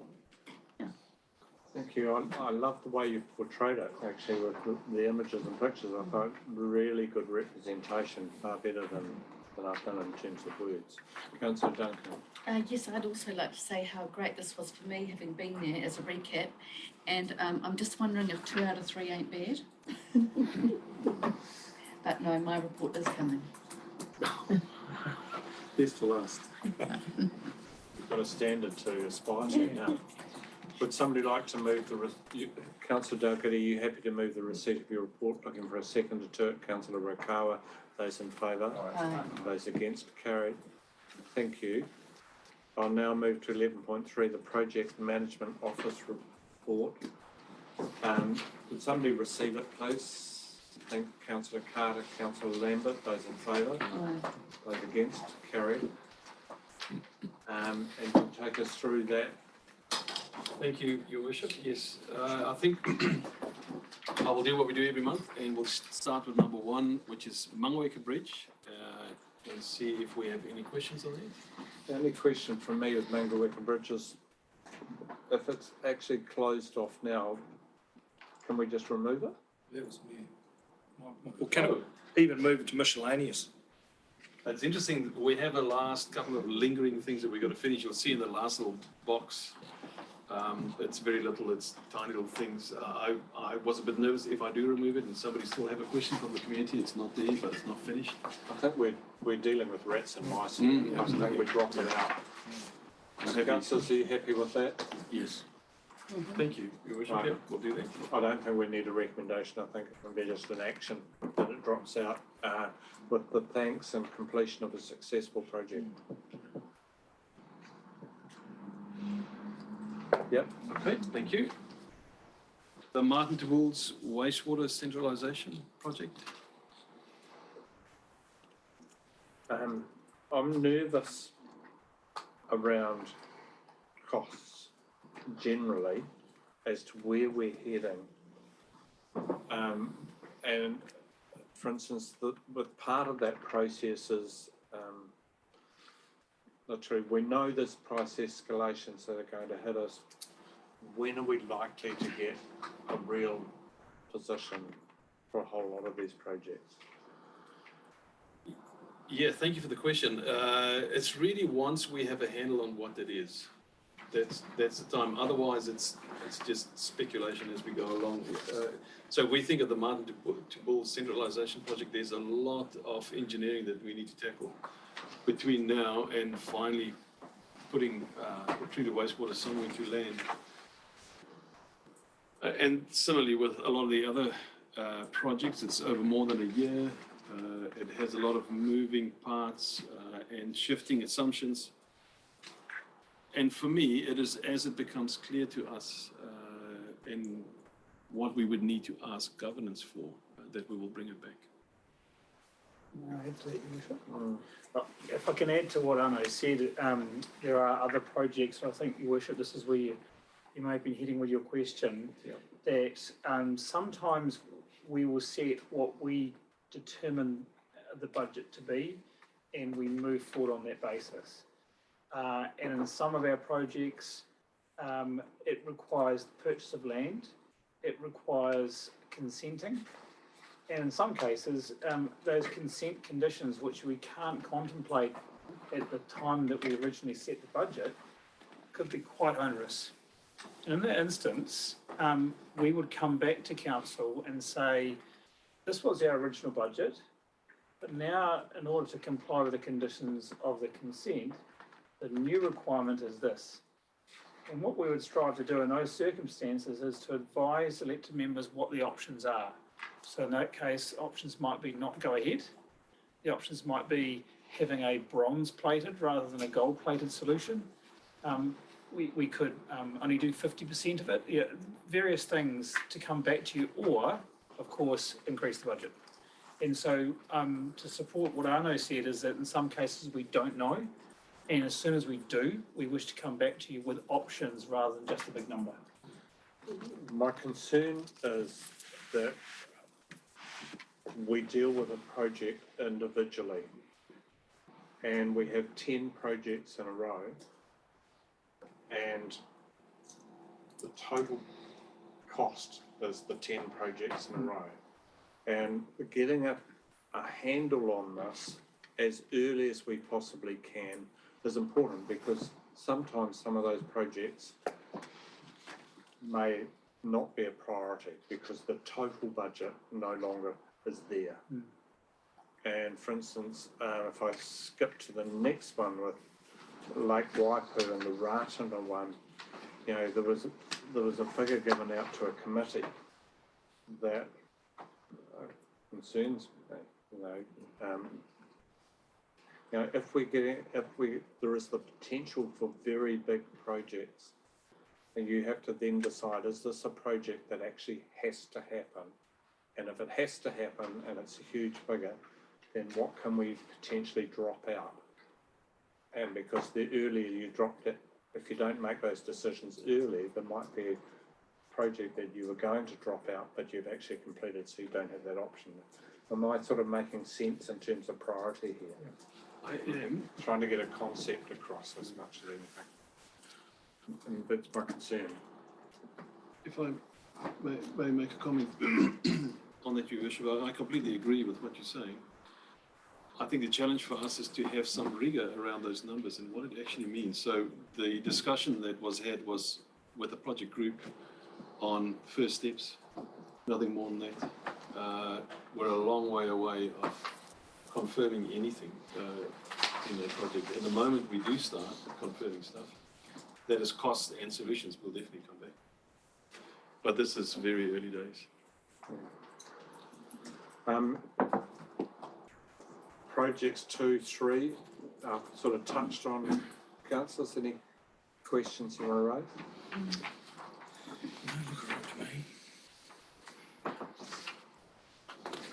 Project 4, the Bulls Bus Lane, we've now effectively finished. Yes. Is there any point in keeping this in? Councillor Dalgety.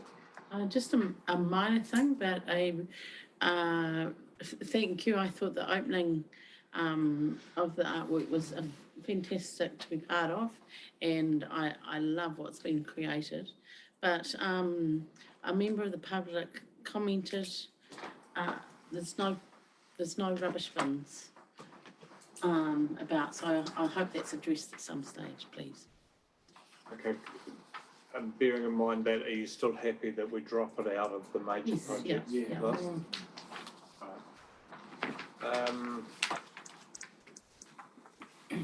Anything else there with regard to that project?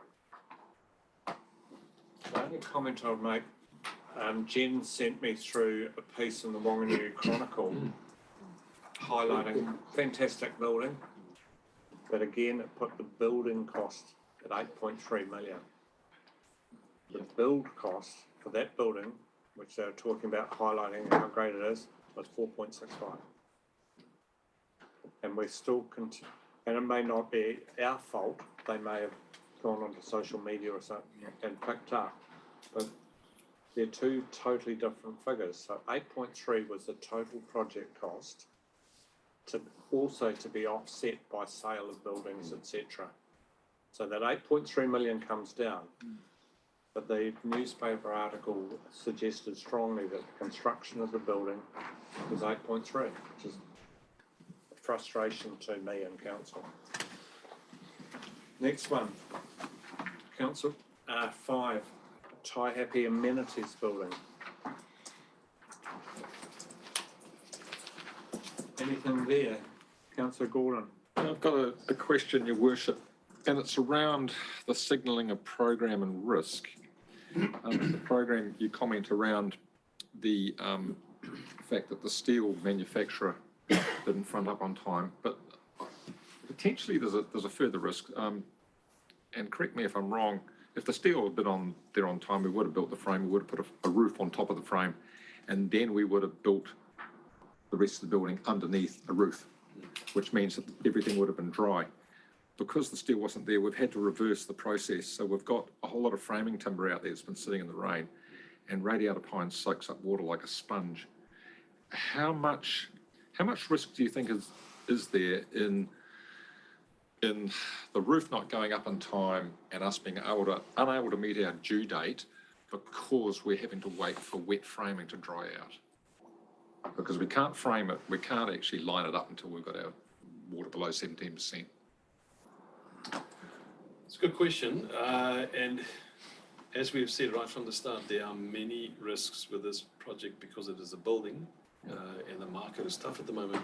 There are many risks for delays. That's just another one. There's no way for us to mitigate that in any way. All we can do really is deal with them as well as we can, as quick as we can as they come along. But I think all of us need to be aware that the building industry at the moment is a very tough spot to be in, and there are risks for delays.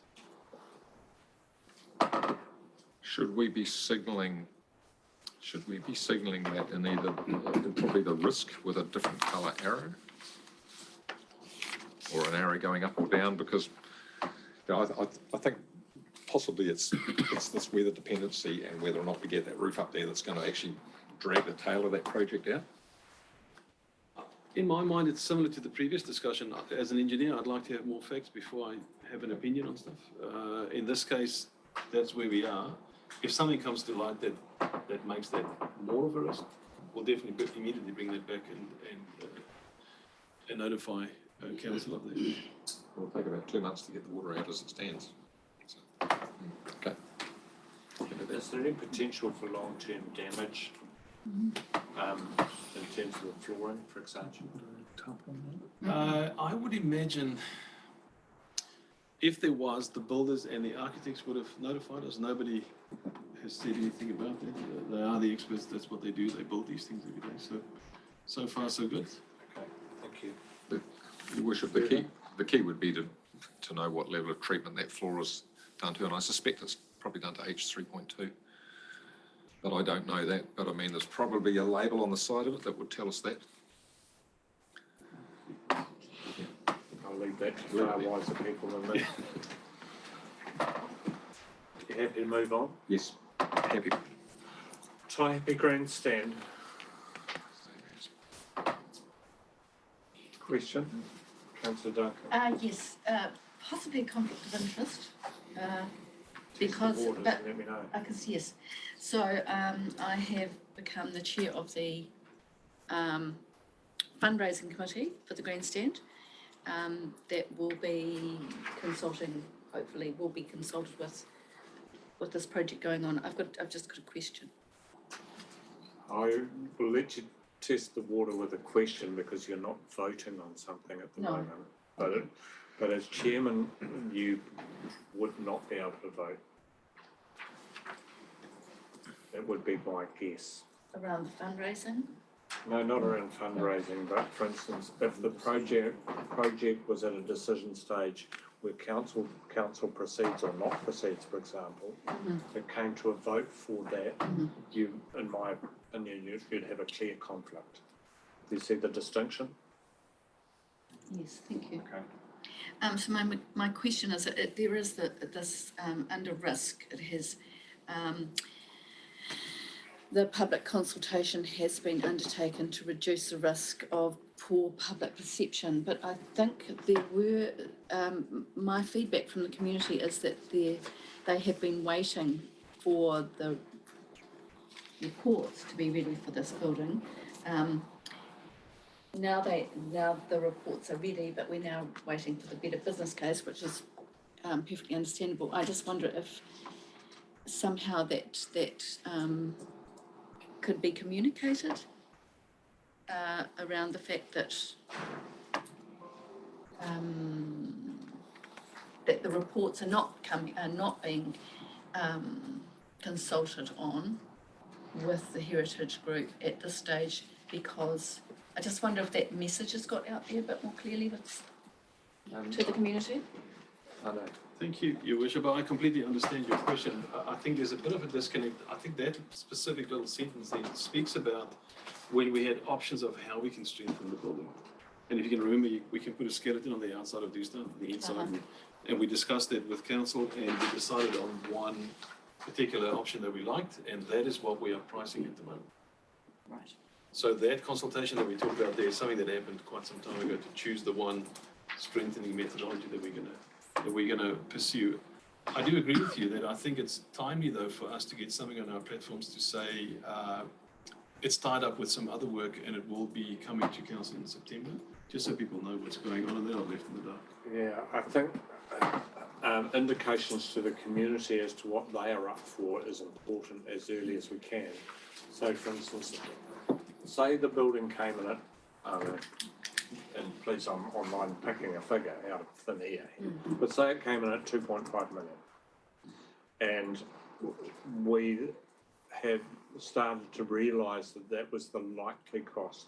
The earlier that we could portray that as a likely cost rather than absolute explicit, because getting an absolute specific figure, we could have spent $1 million. Our budget's gone, rather than spending several $100,000 and saying this still would have to be refined, but the indications are. Anything further from councillors regard to this? Otherwise I'll push on. Push on. Thank you. Martin Industrial Park and Rail Hub.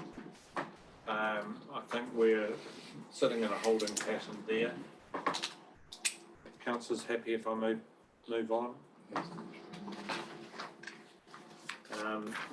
Martin Water Strategy, and again my question there is cost. We know that there are several elements to it, and the sooner we get information on cost with regard to each of these elements and start to set pattern is important. Yep. Councillor Wilson, Chair of Assets. Just actually endorsing your comment regarding the costs across all these projects, and as soon as we see a shift, we're never going to be able to nail them hard down to the last cent. It's just not possible to do. Right. But at what stage do we have the capacity? And I don't think we need the answer now. But do we have the capacity when some costs? I believe that many of these costs are going to increase significantly across the board. And I think you don't have to be Einstein to figure that out. But at what stage can we bring those over to our long-term plan and our annual plans as a notification process, so that we can keep our communities and things up to date with the likely impact of these costs? Or is it simply just through this reporting mechanism in a council document that people will possibly never see? Look, I think that we get to the stage where we have to review our forecasting and total budgets, which is what it's getting at. Yes. And then if that forecasting indicates that there's a very significant sum of money that we're going to be required to find, then we go back and look at the priorities, all of the key funding that we've been committed to in the LTP in principle, and say, are we happy that we just put more money in? If not, are there some things that are nice to have that drop out? Yeah. Okay. Thank you. It's a tough conversation. It is. It is. Yeah, I'd like to comment on that. So the LTP, you can't change that document and the figures that are in it, but the annual plan process is the process that would include going back to the community if there's a significant change from the LTP, that the figures that you had in there, then you have to go out to the community and say, look, are you prepared to still progress down this path when we're talking twice the amount of money that we actually signalled in the LTP. But is the LTP document not reviewed every 3 years? Yeah, So so, is that yeah, an opportunity to review those numbers at that stage? So I'm not talking about jumping and doing an LTP now, and we know we've got an annual plan, and a long-term plan, but the long-term plan is reviewed every 3 years. And that should have the flexibility to do that, because many of these projects are 2, 3, 4 year projects. And very early in the triennium for the newly elected council, they're going to have to start work on the LTP. And they're going to want to know those figures as early as possible.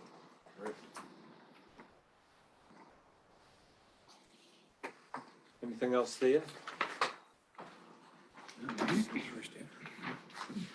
The consenting program, anything there? Green arrows. Miscellaneous. Scott's Ferry water pump for me. Any updates on that one? Final decision expected end of August. Not that far away. Any updates? To you, Your Worship, no updates at the moment. We're having the latest option reviewed just to see that it's that we've covered all aspects of it and we're not missing something obvious. Okay, thank you. Yeah. With the electric pump you're looking at, are you aware that the last 3 events I've had, there's been no power for a week? Through you, Mr. Chair, it will have its own power plant. It will be completely independent of power supply. The power supply to that site will be very expensive. So it'd be a diesel generator that cuts in. Councillor Rokawa, Councillor Duncan, Councillor Rokawa. Martin Memorial Hall, I've been to 2 functions there now, and I'm just, it's about the cleaning, or, so both times, there's no instructions on how to maintain that floor, because it's just been done, the floor's been done, so there were no mops, there was no way of knowing how to clean it with the actual mop that you're supposed to use on that new floor, on that polished floor, and so it looked terrible for the next person coming in to use the venue, because you could see all the scuff marks. Can we just deal with it as an action that you can follow through with? As sort of almost as a request for service type process. Anything else? Councillor Duncan, that's right. We should never forget. Just an update on how we're going with the Taihipi water. I mean, Yes. if you wouldn't mind. Thank you for the reminder. It's a good news story that I'm very happy about. So the Taipi drinking water supply has been under quite a bit of pressure for, I'd say, the last 3 months or so. So we've asked the Taipi community to help us and conserve water where they can. We have done 2 major repairs to the plant. The last one was completed Tuesday last week, and the plant is performing really well. The reservoir levels is back up to 100%, and the plant is producing as it should. We have sent out a thank you to the Taipi community for helping us through the last 3 months. It's much appreciated. Well, thank you, Councillor Lambert. Councillor O'Connor. Meg Wicker ablutions block, is completion expected by the end of August. Are we still on target for that? Oh. Thank you. Anything that I need, Councillor staff? No. Councillor Okawa. The Marae water assessments, speaking on behalf of Tini Waitara, that was a very stressful process. And even getting the report back from it and saying that we've got all these things that we need to come up to par for, just our marae. I just want to thank staff, because staff got back in touch with us, talked to us about how we could work our way through, and how we could look for funding for all these major upgrades for our marae. So thanks. Thank you. Right, I'll move on to the minutes from committees. I'm hopeful that somebody will receive them as a block. Councillor Wilson, Councillor Lambert, those in favour, those against, carried. Now the recommendations from Ratana Community Board approves or does not approve the recommendation that the Ratana Community Board recommends that council approves the lower of the speed limit on Ratana Road to 80k and within the Ratana Township to 40k. So this would still have to go through a Waka-Kotahi process because it is a road.